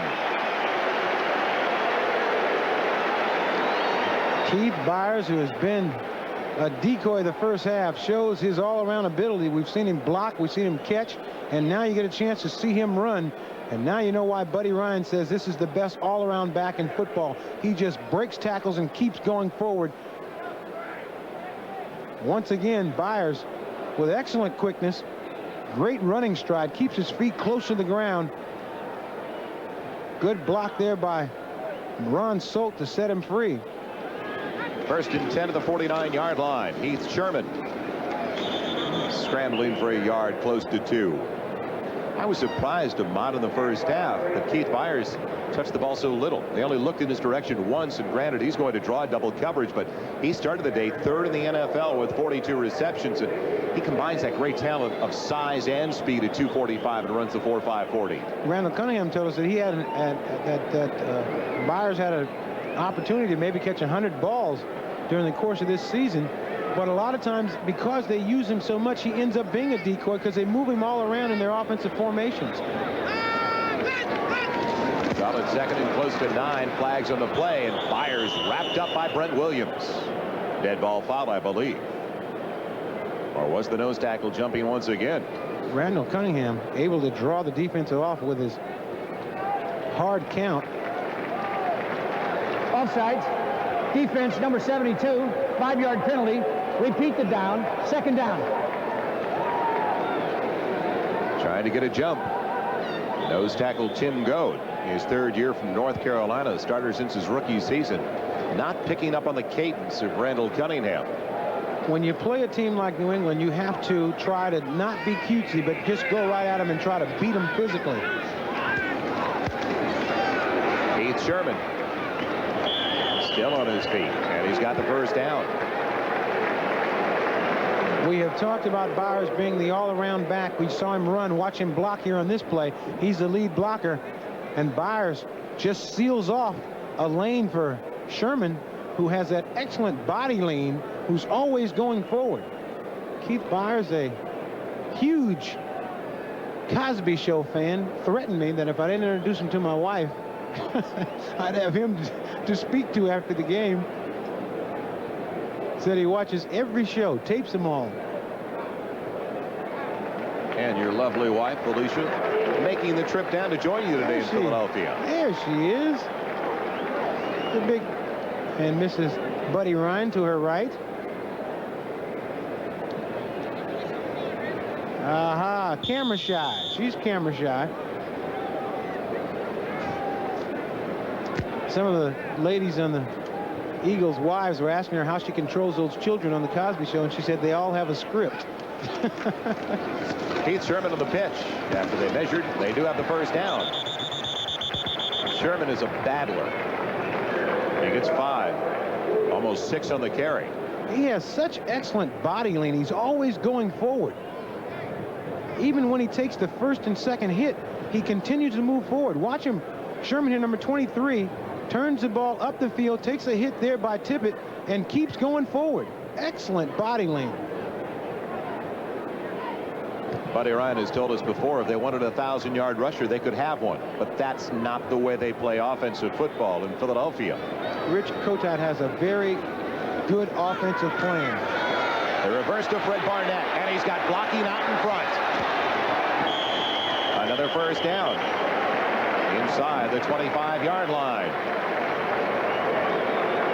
And one of his blockers out front was Randall Cunningham, looking for somebody to block. Here's a reverse, a pitch back to Byers. Outside handoff to Barnett around right in, and you see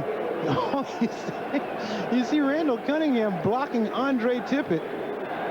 There is not another quarterback in the league that would even attempt that, but with that great athletic ability by Cunningham, he gets out there and tries to put a block on Andre Tippett. Sherman and Byers stay in the backfield.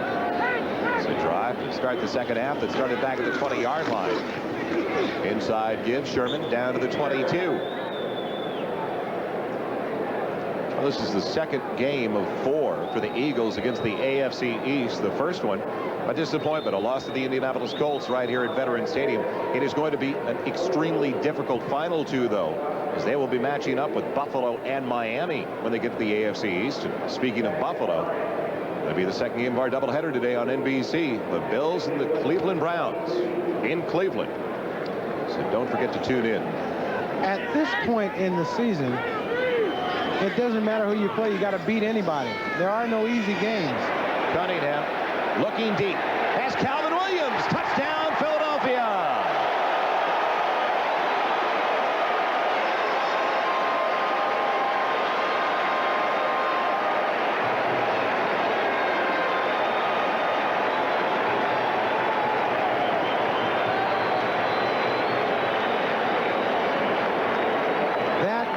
A very well executed play. Great line blocking. Very good fake by Randall Cunningham. And he had a chance to hit one of two receivers. He could have hit Keith Jackson for a first down, but he opted to go for it all and hit Williams in the end zone. Great all-around play. That was 11 players all on the same page. Ruzick follows up with the extra point on the hold of Eagles. And the second half starts with an 80-yard drive for the Philadelphia Eagles. A touchdown toss to Calvin Williams at a 17-point lead. What appeared to be a backbreaker in the final minute of the first half is carry the momentum into the second half for the Philadelphia Eagles. A long touchdown pass to Keith Jackson. And now with the Eagles touching the ball for the first time in the second half, it's a long touchdown pass to Calvin Williams of 23 yards.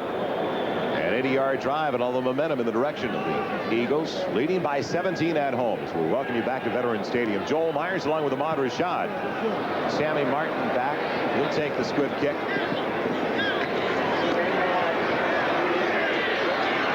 And Martin doing a good job of taking him across the 30 out to the 32. This play is the way you draw him up. After pounding the ball at that defense with Heath Sherman, you fake to him, roll out, and Randall Cunningham makes it look so easy. You see Keith Jackson there. He could have hit Keith Jackson for a first down, but he went for the touchdown instead. Very nice catch. Very nice play.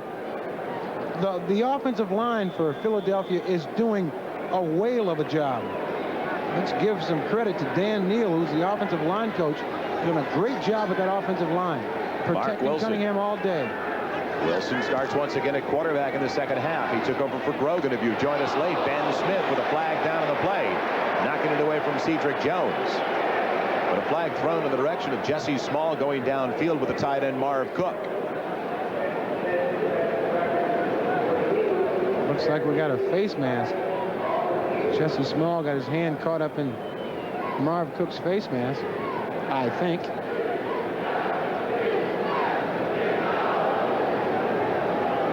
Steve Grogan took a shot to the head late in the first quarter. Had to leave. Mark Wilson has taken over ever since. Not to mention all the other shots he took. He took it to the head, to the chest, to the... It was just a slaughter on Steve Grogan. The first quarter of the football game. The New England Patriots line has toughened up a little bit since then. We have holding, grasping the face mask on the defense.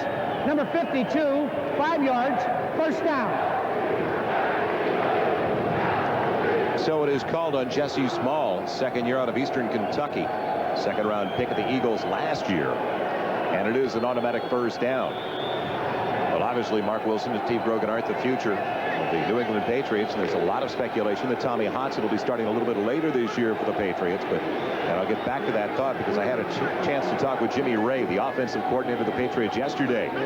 First and 10, though, for New England, outside of their own 35. Wilson with time for Irving Fryer. A little bit too high on that one. And time now to check the Hertz 10-minute ticker. Still a very close game in Kansas City. A couple of Lowry field goals. San Francisco finally on the board. John Taylor caught a touchdown pass with under 20 seconds left in the first half. Miami pulling away. That team knows how to win, those San Francisco 49ers. They always believe they're always in the game, but look at this score. Detroit 35-21 over Washington. And it was 35-14 before the Redskins got a touchdown run from Gerald Riggs. Surprising Detroit Lions looking for their second straight win. Wilson in trouble. Got away from the pressure momentarily. And now a flag moment will be thrown. He just threw the ball away. Seth Joyner there, also Reggie White. It'll be intentional grounding. Wilson tried that one left-handed, I believe. He'd been better off trying to throw with his foot. And he had a lot of pressure. And it all came right up the middle as they ran him out of the pocket. He was trying to find Irving Fryer.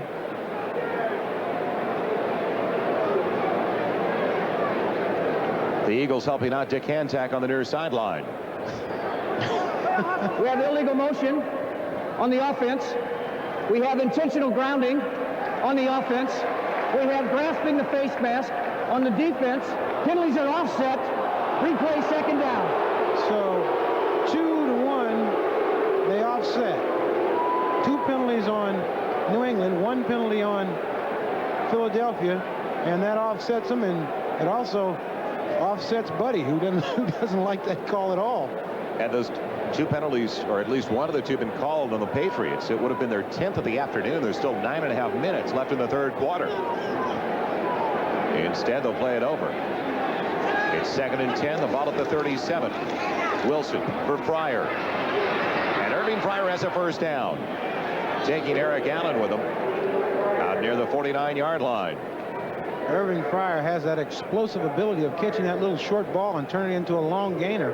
Right there, you see him catch a little short ball, and Allen made a great tackle just to bring him down, because Fryer is very strong, very fast, and breaks tackles very well.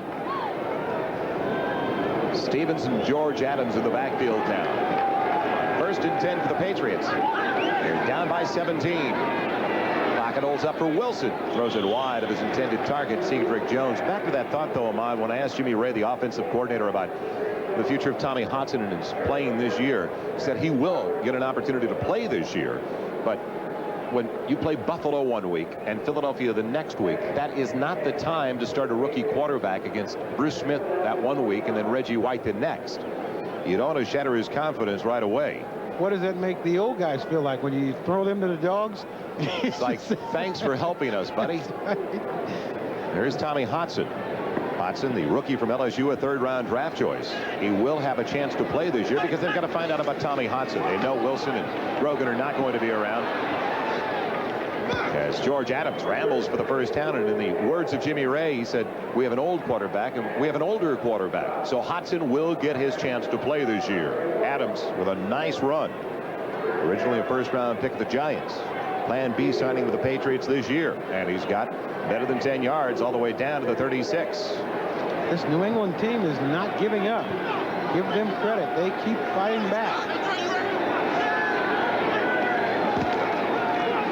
Wilson almost has it intercepted. Joyner timed it perfectly, but that was a bullet, and he was only about 5 feet away from the quarterback. Been some kind of day for Seth Joyner. Seth Joyner is everywhere. As Reggie White is slow getting up, I think it's only because he may be a little bit tired. Reggie, talking to Reggie, said, you know, I get double teamed. I get people hold me and grab me. As you watch number 92 to the left here, there's a double team right there. 2 people on him.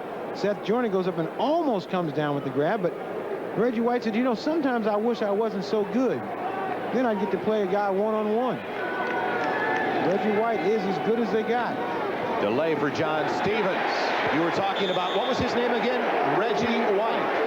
Yes, sir. He is the minister of defense, and just a great person. Reggie White is, when you talk about heroes and guys that should be heroes, Reggie White is one of the fine human beings in this National Football League and one of the finest defensive ends to have ever played. Talking to Buddy Ryan, he said, you know, when I was at Minnesota, I had Carl Eller and Alan Page and all those guys. He said Reggie White is better than all of them, which is quite a statement. Reggie White yesterday asked me to issue a challenge to you on the air. He wants you. He can't beat me running. We'll get to that in a second. Mark Wilson scrambling. He's got George Adams, and Adams has a first down inside the 25 to the 22-yard line. Adams coming on for replacing Perriman in the backfield to join John Stevens. And a good job by Wilson with pressure coming on him. Wilson playing a fine game. He's been able to avoid the pressure. Here you see Wilson dropping back, and a very good job by the offensive line. Wilson rolls out a little bit, finds his receiver. Very nice throw to Adams, and Adams does what most running backs do once they catch the ball, is that they get positive yardage afterwards. Well, Butch Lewis and Don King would have been proud of you and Reggie White yesterday. Finger pointing, challenging, and Reggie wants you in a 40-yard dash. You wanted it a 20-yard dash. I want him 100. I want him in 100. He said 20. He said 40. We are up to 100. So Philadelphia and Boston area fans know now that it will be an upcoming special on NBC. That's right. The race. The match race. That's right. We'll have it sometime this spring.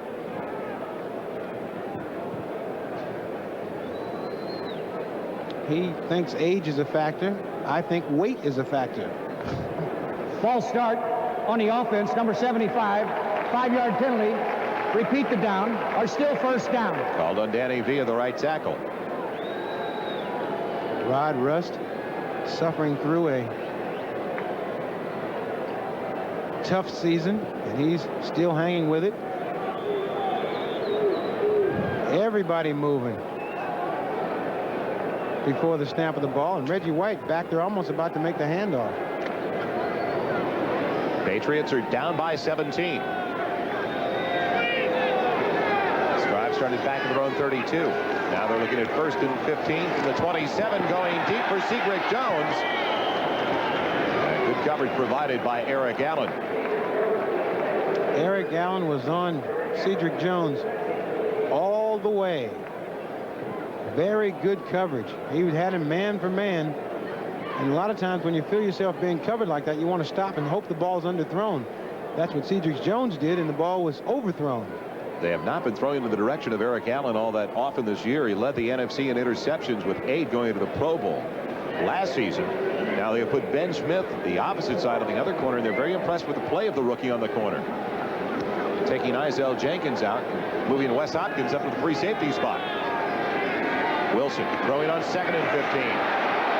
He's got some time, and John Stevens can't hold on. Lack of concentration there with 3 Eagles surrounding Stevens. That tends to happen when you got the opponent's jersey surrounding you. John Stevens opened early, but by the time that Mark Williams delivering the ball, he was getting ready to go into a vice crunch right there. Not able to hold on that ball. John Stevens, a man that they really wanted to turn loose running the ball this week, has not been able to be successful on the ground. They wanted to run him to the left side today. He had a lot of success running to the left side behind Bruce Armstrong last week against the Buffalo Bills when he gained better than 90 yards. Rogan going deep, and Ben Smith took it away from Cedric Jones, who had to play defender all of a sudden. Heads up play by Cedric Jones.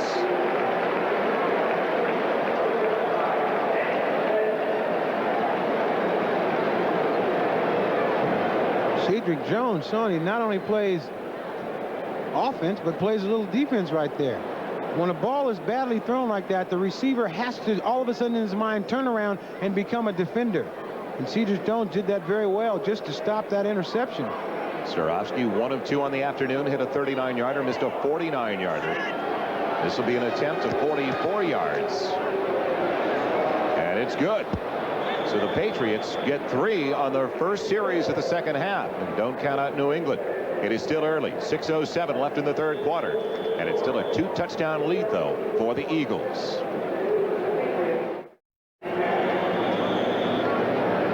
Patriots get a long field goal, a 44-yarder from Starofsky, who kicks it away. It'll be taken by Kennedy Jackson. Kenny getting blocks across the 20 to the 22. So both teams score the first time they touch the ball to start the second half, and let's see if the Eagles maintain that momentum they had on their final series of the first half and their first of the second 30 minutes of play. They cannot afford to let up. At this point, you still have to keep executing. You have to start looking at, and Buddy Ryan knows that, you got to just keep executing, playing good football. You can't get 3 downs and out. First down from the 22, Heath Sherman.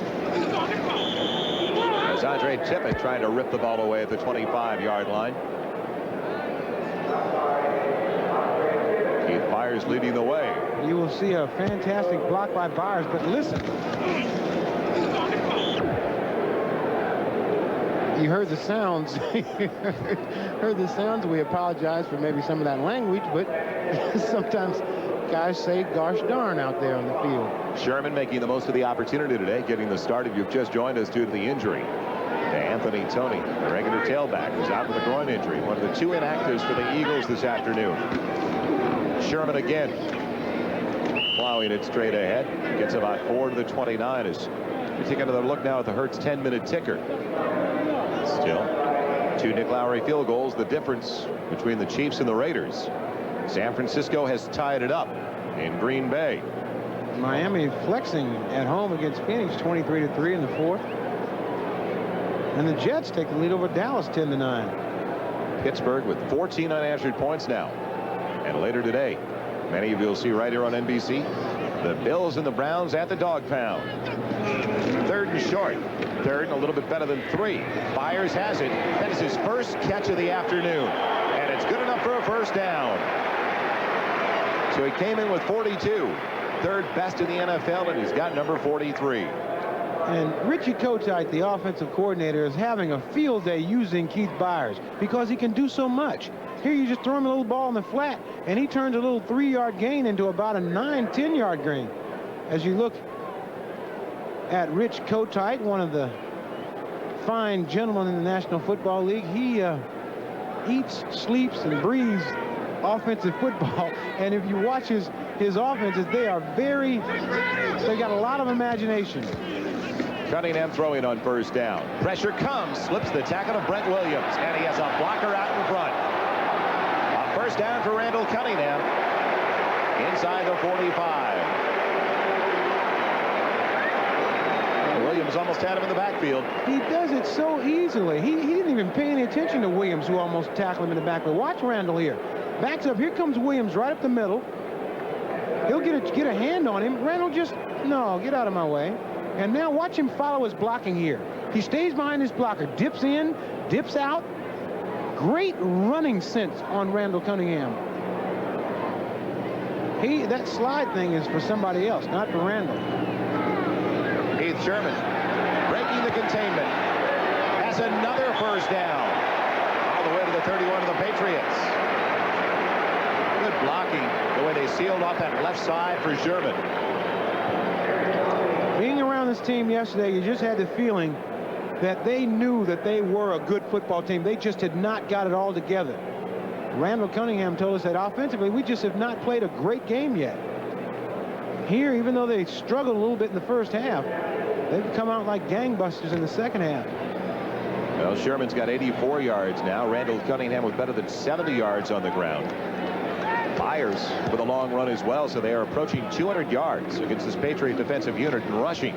Sherman takes more than one to bring him down. It certainly does. When he hits a pile, people fly out of the pile. That's hard running. He runs in there, and you see a lot of white jerseys flying back out of there. Heath Sherman with a chance to play, showing that maybe I should play more often. Rushing yards in New England with 26, and Philadelphia with 172 yards.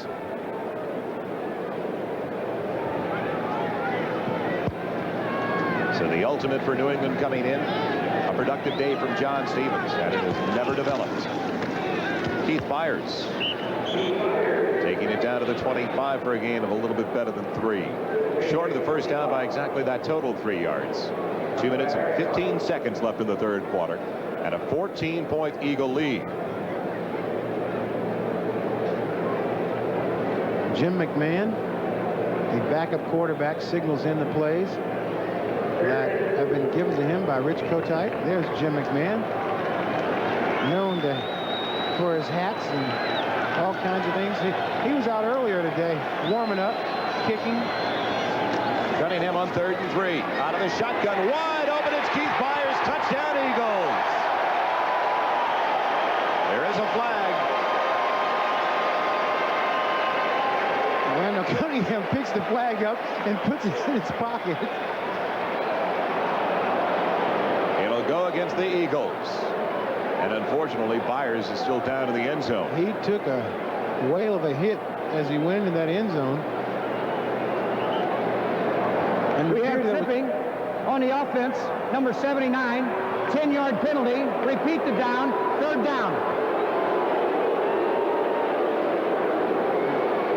did see Randall Cunningham. Watch number 79. Ah, yeah.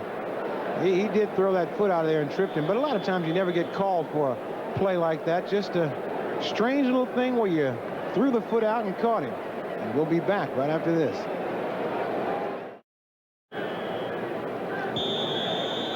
The best among the running backs regarding receptions. Keith Meyers fortunately making it back on his own.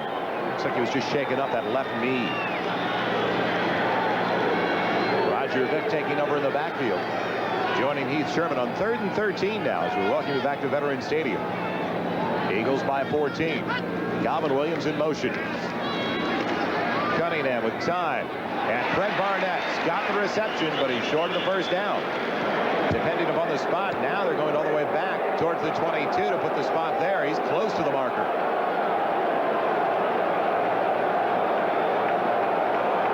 Great catch by Barnett. Coming back to make that play. Now the decision is, what are they going to do about this? They got 4th and they're going to go for it. And this is a good move by Buddy Ryan. This is a confidence builder here. You know, if you can't get a yard, almost, and if you kick a field goal here, it's like you don't have any confidence in your offense. You're ahead in the football game. You're confident. Your offense is rolling. Heath Sherman has been excellent, but all of a sudden Randall Cunningham doesn't like what he sees and calls a timeout. Their first timeout. So the Eagles stop the clock with 56 seconds left in the 3rd quarter. We'll be right back for the decision on 4th down. Philadelphia by 14.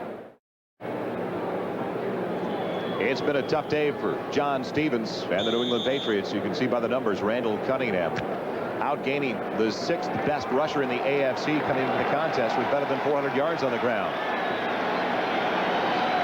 They bring you back to a 4th and inches situation outside the 22. Extra tight end LaBelle's in motion. Cunningham got him offside anyway. He's got the first down of the quarterback sneak. A couple of Patriots jumped early though. Randall Cunningham able to make this work for him all day long with the hard count. Pulls the New England defense offsides. Offside. Defense number 60. 5-yard penalty. First down. And this is a play that you want to try and do this. That's the first thing you want to do, is try to draw him offsides and make it easy. Buddy Ryan sees that happen and gives him the old applause. It's about as excited as you'll see Buddy get. You got to get close to Buddy to hear him, and then you know how excited he is. One of the greatest coaches I've ever played for, Buddy Ryan. It's down to the 17, 1st and 10. Final minute of the 3rd quarter. Sherman with 5 to the 12. Sean Smith, the rookie from Georgia, making the hit. And the reason I say that about Buddy Ryan is he has the ability to rally a team around him, to get them to play to their utmost ability. He's not a type of guy that's going to rip and rant and badmouth his players, because the guys that he goes with, those are his guys. Those are the guys that are going to take him wherever he's going. And once he pairs his football team down, that's the group. And they're all together. It's not coaches and players. It's an entire team together trying to go to the championship. End of the 3rd quarter. We'll be right back after these messages from your local stations with the Eagles driving once again. The New England Patriots off to their worst start in 20 years, and it's not getting any better this afternoon at Veterans Stadium. Joel Meyers along with Ahmad Rashad. Patriots down by 14, coming in today at 1-6. Last time they got off to a 1-6 start, 1970. Eventually they went 1-9 to 2-12 to finish up the season. At 1-6 though, it cost their head coach Clive Rush's job. 2nd and short, 2nd and 5 for Heath Sherman and Randall Cunningham. It's down to the 8. 3rd and a little bit better than a yard. Tim Goad, the nose tackle, making the hit as we look at some 3rd quarter numbers, and the numbers tell the whole story here. Total yards offensively for the Philadelphia Eagles. What great balance. Well, it should be 435. Great balance today. You know, one of the things that, in talking about this Patriot football team, they've got 27 new guys.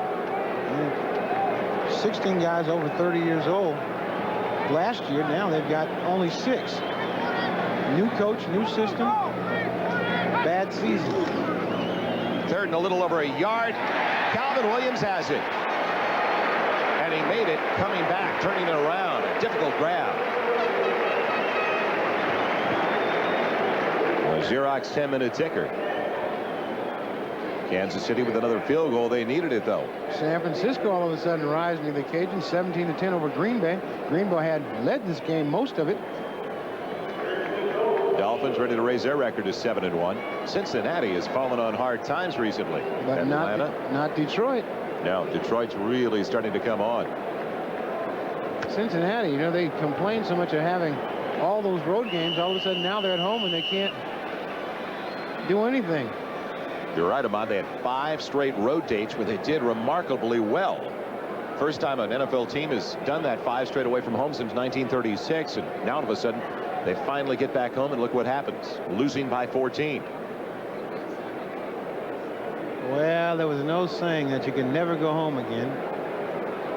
I don't know who said that. Only after 5 road dates. Oh, then you can't go home.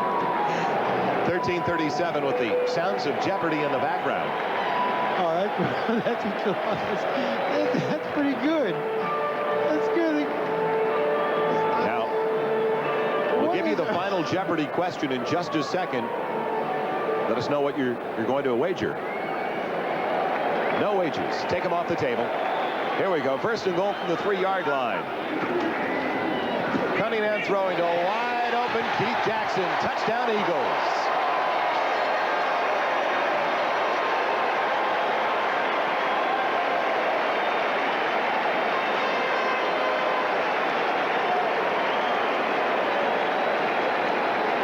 When you are able to pound the ball in the interior of the line as well as Philadelphia has done, and then you take Randall Cunningham, who fakes it into the middle of the line and fires to a freed up Keith Jackson, that is just excellent offensive football.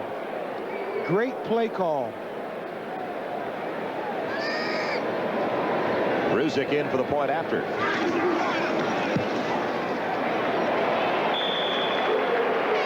14 points on 2 possessions in the second half for the Philadelphia Eagles. Keith Jackson's just able to get wide open in the end zone, makes the catch. It looked like the Patriots were going to make a game of it at one point late in the first half, but ever since that point, a couple of minutes left in the contest, it has been all Philadelphia. So they lead it now by 21, 34-13. Sammy Martin, Marvin Allen waiting for the kickoff from Roger Ruzek.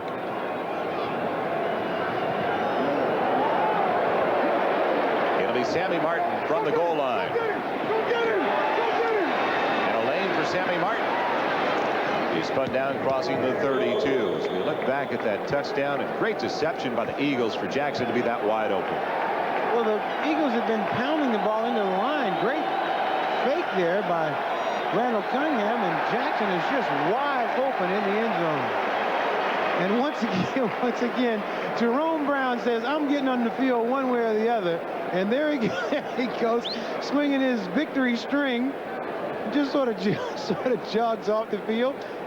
Ah, yeah, nice. I give him a 3 on that. You know, I thought I heard something shake up here a little bit. I just felt a little ripple. It must have been that from Jerome. Unfortunately, an injury on the special teams to Shaw of the Eagles. Ricky Shaw in his 3rd year from Oklahoma State. Tommy Hudson talking it over. Smiling. Steve Grogan, the past and the future of the New England Patriots to your left and right. The future with Hudson. I find very little to smile about at this point, unless that they told him he's not going to play. That's the bottom line. He hasn't been in there. That's why he's still smiling. Wilson throwing with pressure. And it's the rookie McMurtry out of Michigan with the reception, his first of the afternoon. A 3rd-round draft pick this year. He's got to be feeling great about playing in New England, not about the way it's developed this year with the Patriots. But Greg McMurtry, a former Massachusetts High School Player of the Year as a senior in Brockton, Massachusetts. But it's been a long start to his rookie campaign. I don't know if anybody's happy playing in New England with a 1-6 on the way to a 1-7 record. John Stevens into the secondary where Ben Smith corrals him. This is the toughest time to play right here because they're so far behind. You got to, and football's a game that you got to go 100% every single time or you'll get hurt. Don't forget tonight on NBC, the story behind the story, also live stories, and then the great movie 3 Men and a Baby. Tom Selleck, Ted Danson, and Steve Guttenberg. That's tonight only on NBC. First down on the run by Stevens, who gets it over to the left side. He's got 5 down to the 41.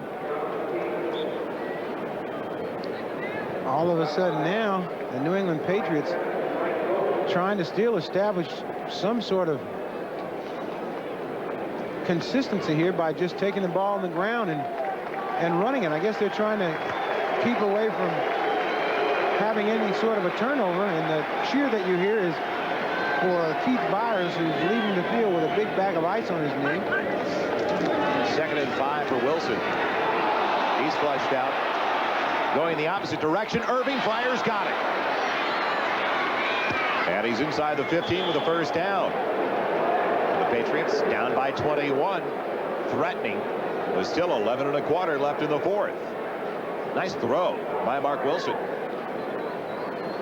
Even though Philadelphia is ahead in this football game, you still look for consistent things to happen. You want your defense to keep pouring it on. The season will not get any easier. And when you're playing, it's situational. You have to play every single down. You can't go like, well, we're way ahead and we can lighten up a little bit. You got to keep coming. 1st and 10 from the 14. Wilson for Marv Cook. Breaks the tackle to the 10. He'll take it in. Touchdown, Patriots. And very quickly, they're within 2 touchdowns if they convert on the extra point. He beat Wes Hopkins. That did not take long. It is not a good sign. The defense cannot afford to let down and let these Patriots get back into this football game. And it's a good sign for the Patriots that they have not given up. See Tommy Hudson. Now he's got a reason to smile. They got a score up on the board.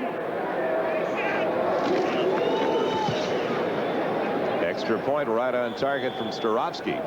And we'll be right back with a tighter affair at Veterans Stadium. Still 14. The advantage for the Eagles as it's now tied for the worst record in the NFL. The New England Patriots coming in today at 1-6. You got to give them credit. They are not quitting, despite the fact they were just a couple of minutes ago down by 17. They have cut the deficit to 14 on a touchdown pass from Wilson to Marv Cook. Just because they haven't won games lately doesn't mean they haven't played well. It just means that they didn't play well enough long enough. It'll be Marvin Hargrove on the kickoff by Starofsky. And Hargrove gives the Eagles good field position for the 3rd possession of the 2nd half.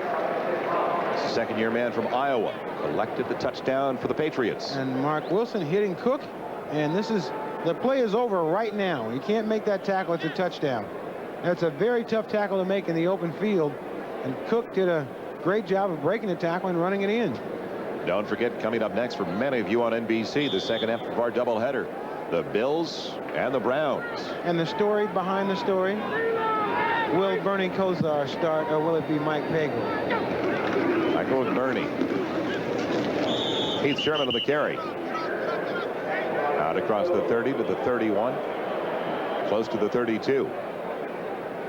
Brent Williams in on the stop.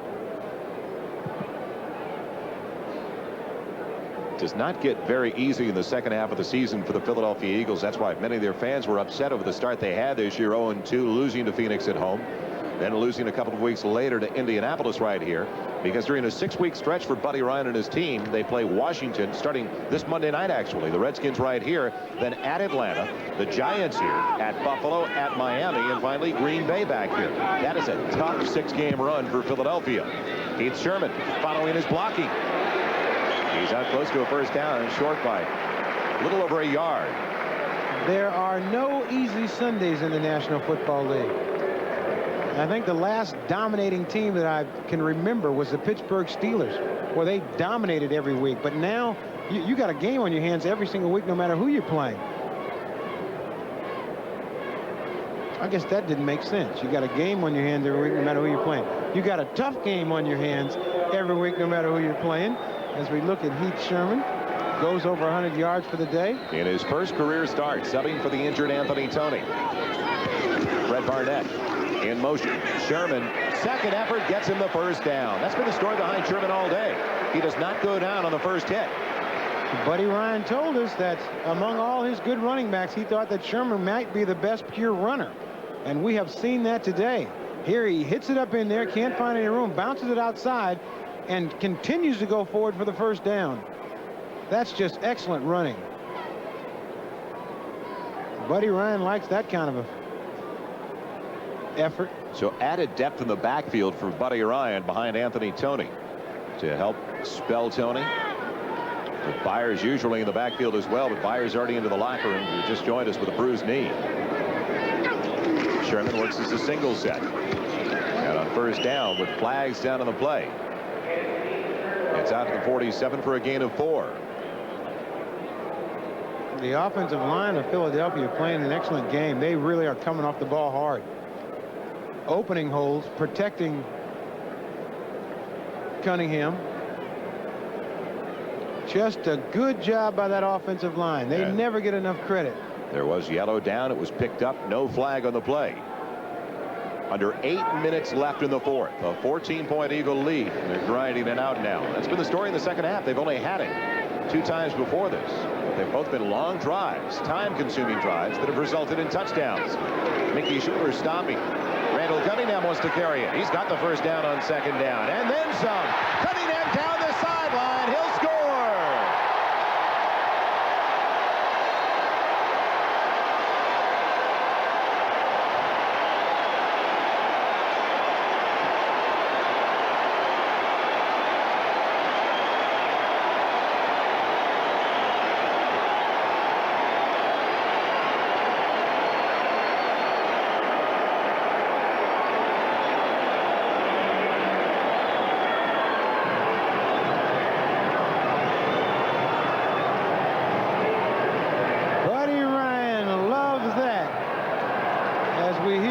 The power. That's exactly what Randall Cunningham had today.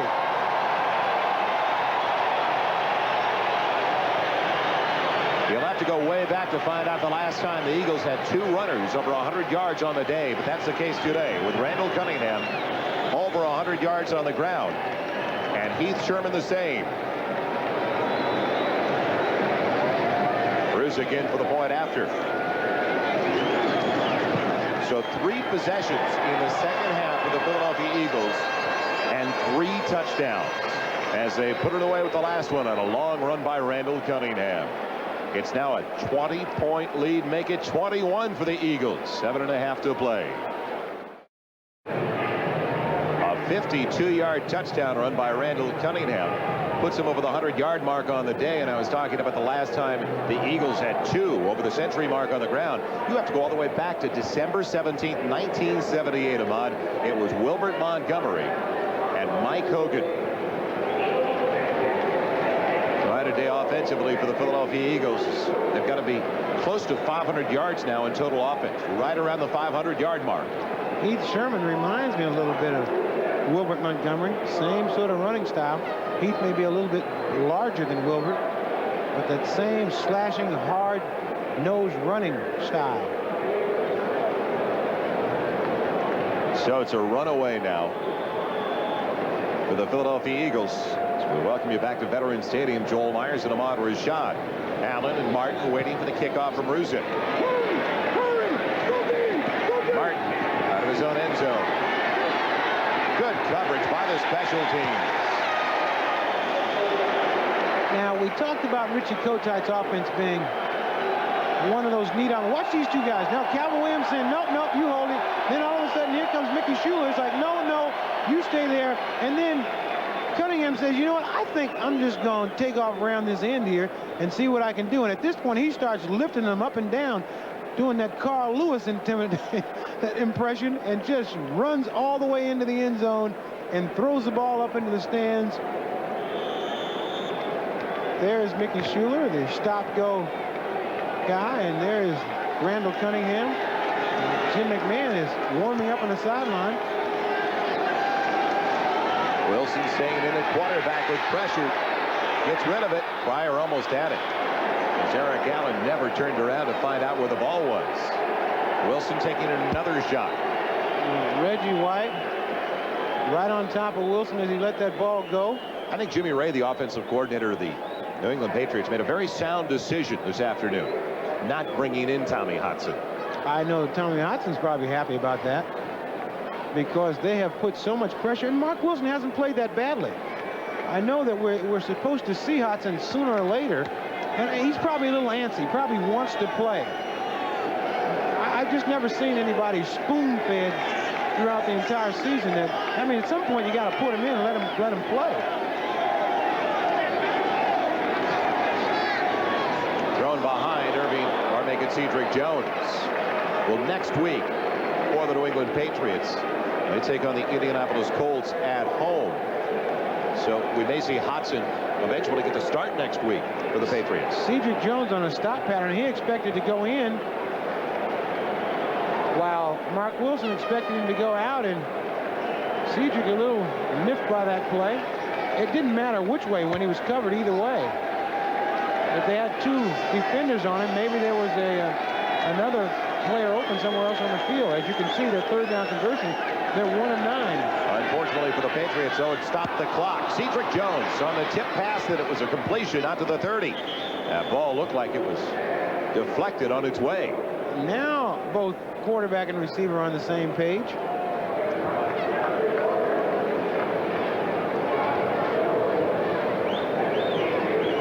Mark Wilson here. Looked like the same pattern, just a little stop pattern by Cedric Jones. Tipped by Byron Evans, but right into the hands of Cedric Jones. So some room to work with now. They started back at their own 11-yard line with it.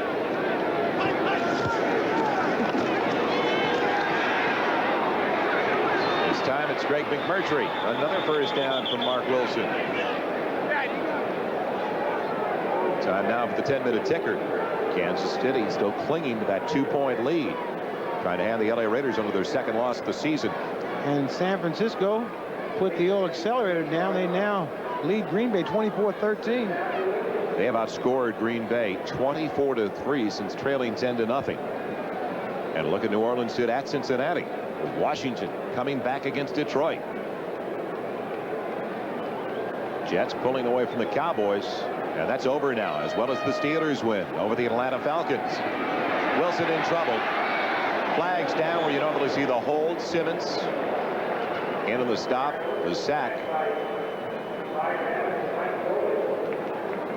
Tough day for New England quarterbacks. Tougher day for the New England offensive line. Of course, when the offensive line has a tough day, the quarterback probably has the worst day. Holding. Offense. Number 76. Penalty is declined. Second down. At this point, I'm sure that Mark Wilson would prefer a holding than to let the guy go and let him nail him. It's called on Stan Clayton in his third year from Penn State. Ahmad, you talk about the Patriots offensive line. It's comprised of Paul Fairchild, normally a guard at the center spot now because of injuries. Guard positions, 2 Plan B signings, Danian Johnson and Chris Gamble. Right tackle is Danny Villa, who spent the preseason at center as John Stevens carries the ball.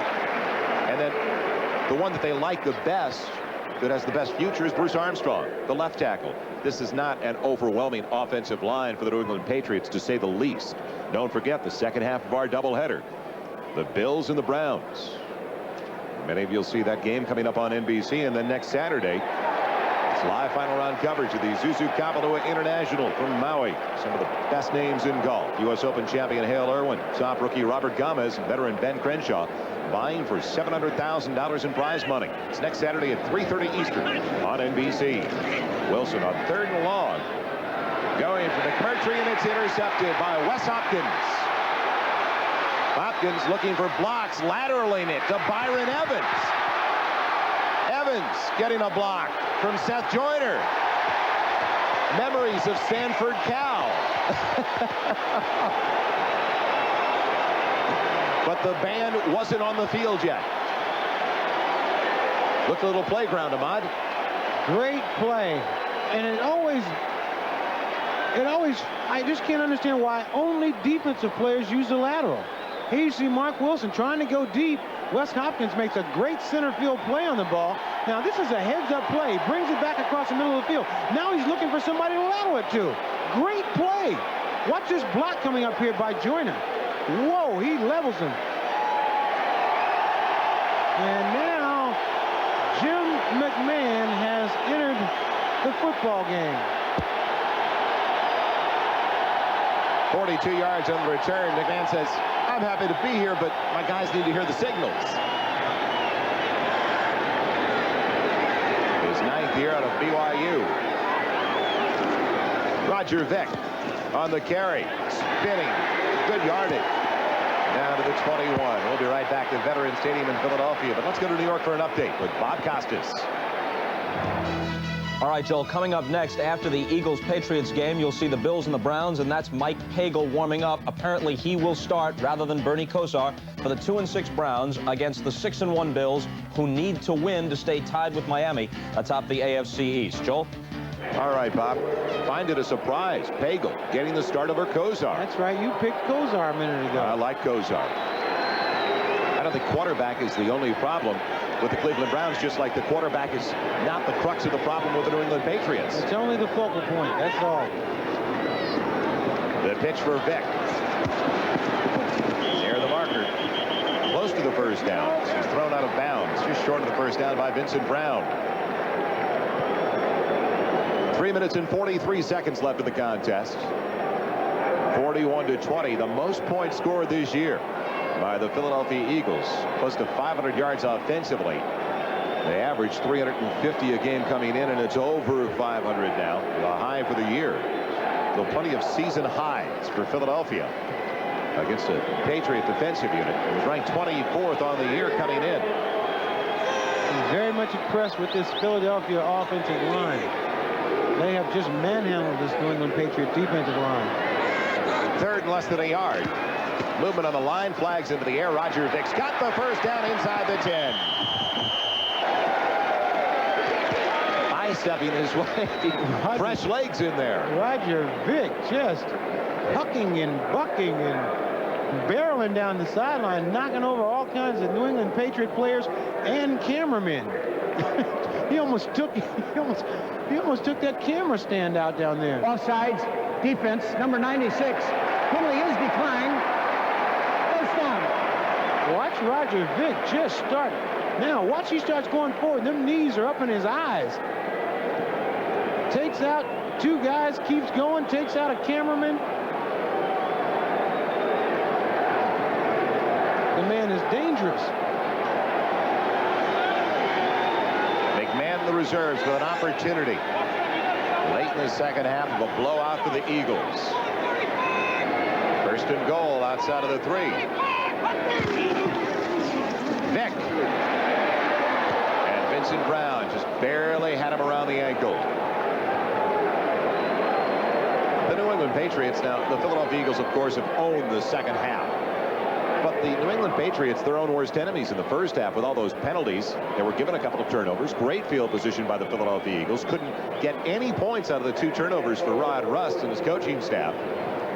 Rod Rust has not changed his expression since the last time I saw him about a year ago when he was at Pittsburgh. Same expression. 2nd and goal from the 1. Under 3 minutes left. Vick the single set. Brown with a big hit. And Andre Tippett, just to make sure, comes in and just nails him. I am not going to say a word. I just want you to know how it sounds down there in that red zone.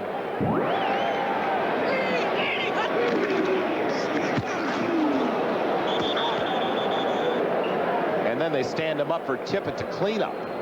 That's when you're running back, you get tied up like you're trying to get on the ground, but they don't let you get on the ground. 3rd and goal outside the 1.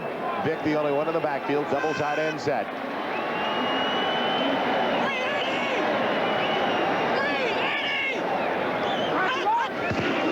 Vick on the pitch. Blocking out in front. He can't make his way into the end zone, though. That takes us down to the 2-minute warning. We'll see what the Eagles do on 4th and goal.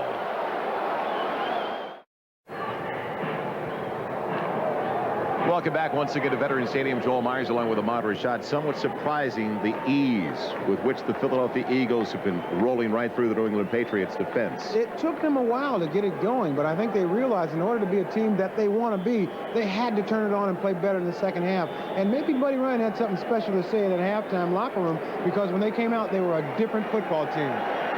Yeah, they will go for it, of course. It's the game in hand, comfortably ahead by 21. 4th and inches. On 4th and goal. And it's Kenny Jackson in motion. Roger Vick once again the single set. Vick over the top. He's in. Touchdown Eagles.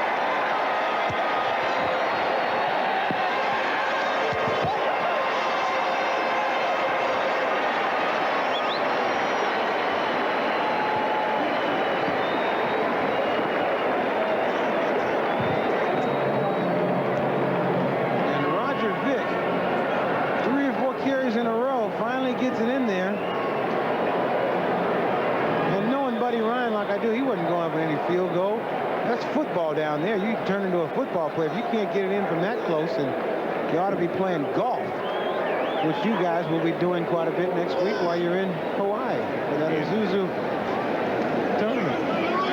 Sunny Maui. And hopefully you'll be able to join us next Saturday on NBC Sports for the final round of the Isuzu Kapalua International.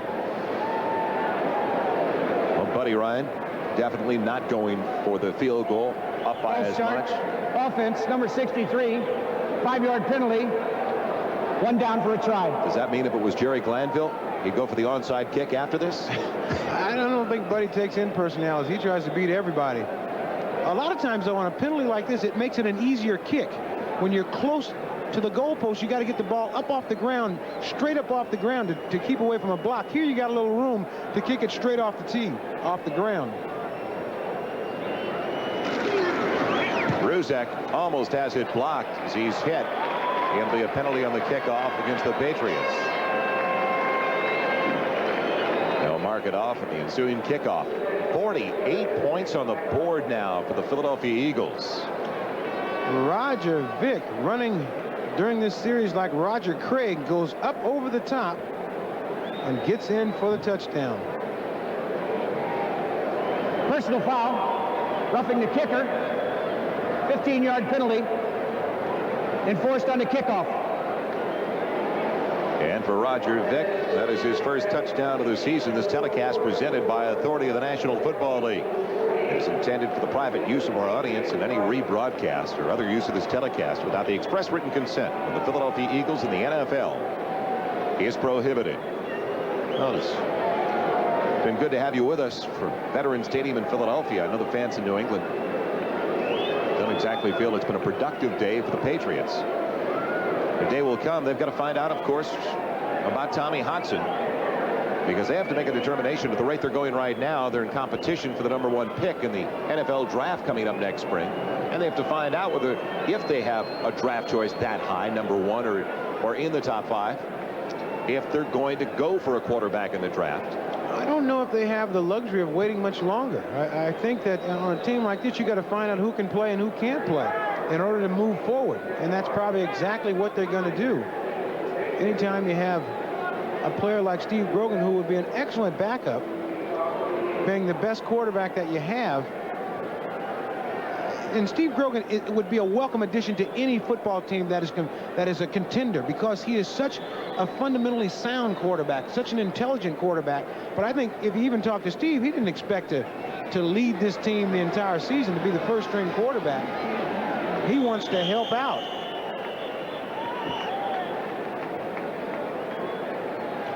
Taking over duties from Jerome Brown. Let's see if he has the little roll at the end of it.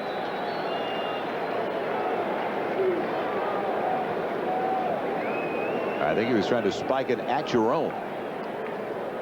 They have taken picking up the tee to another level. What level that is beyond me.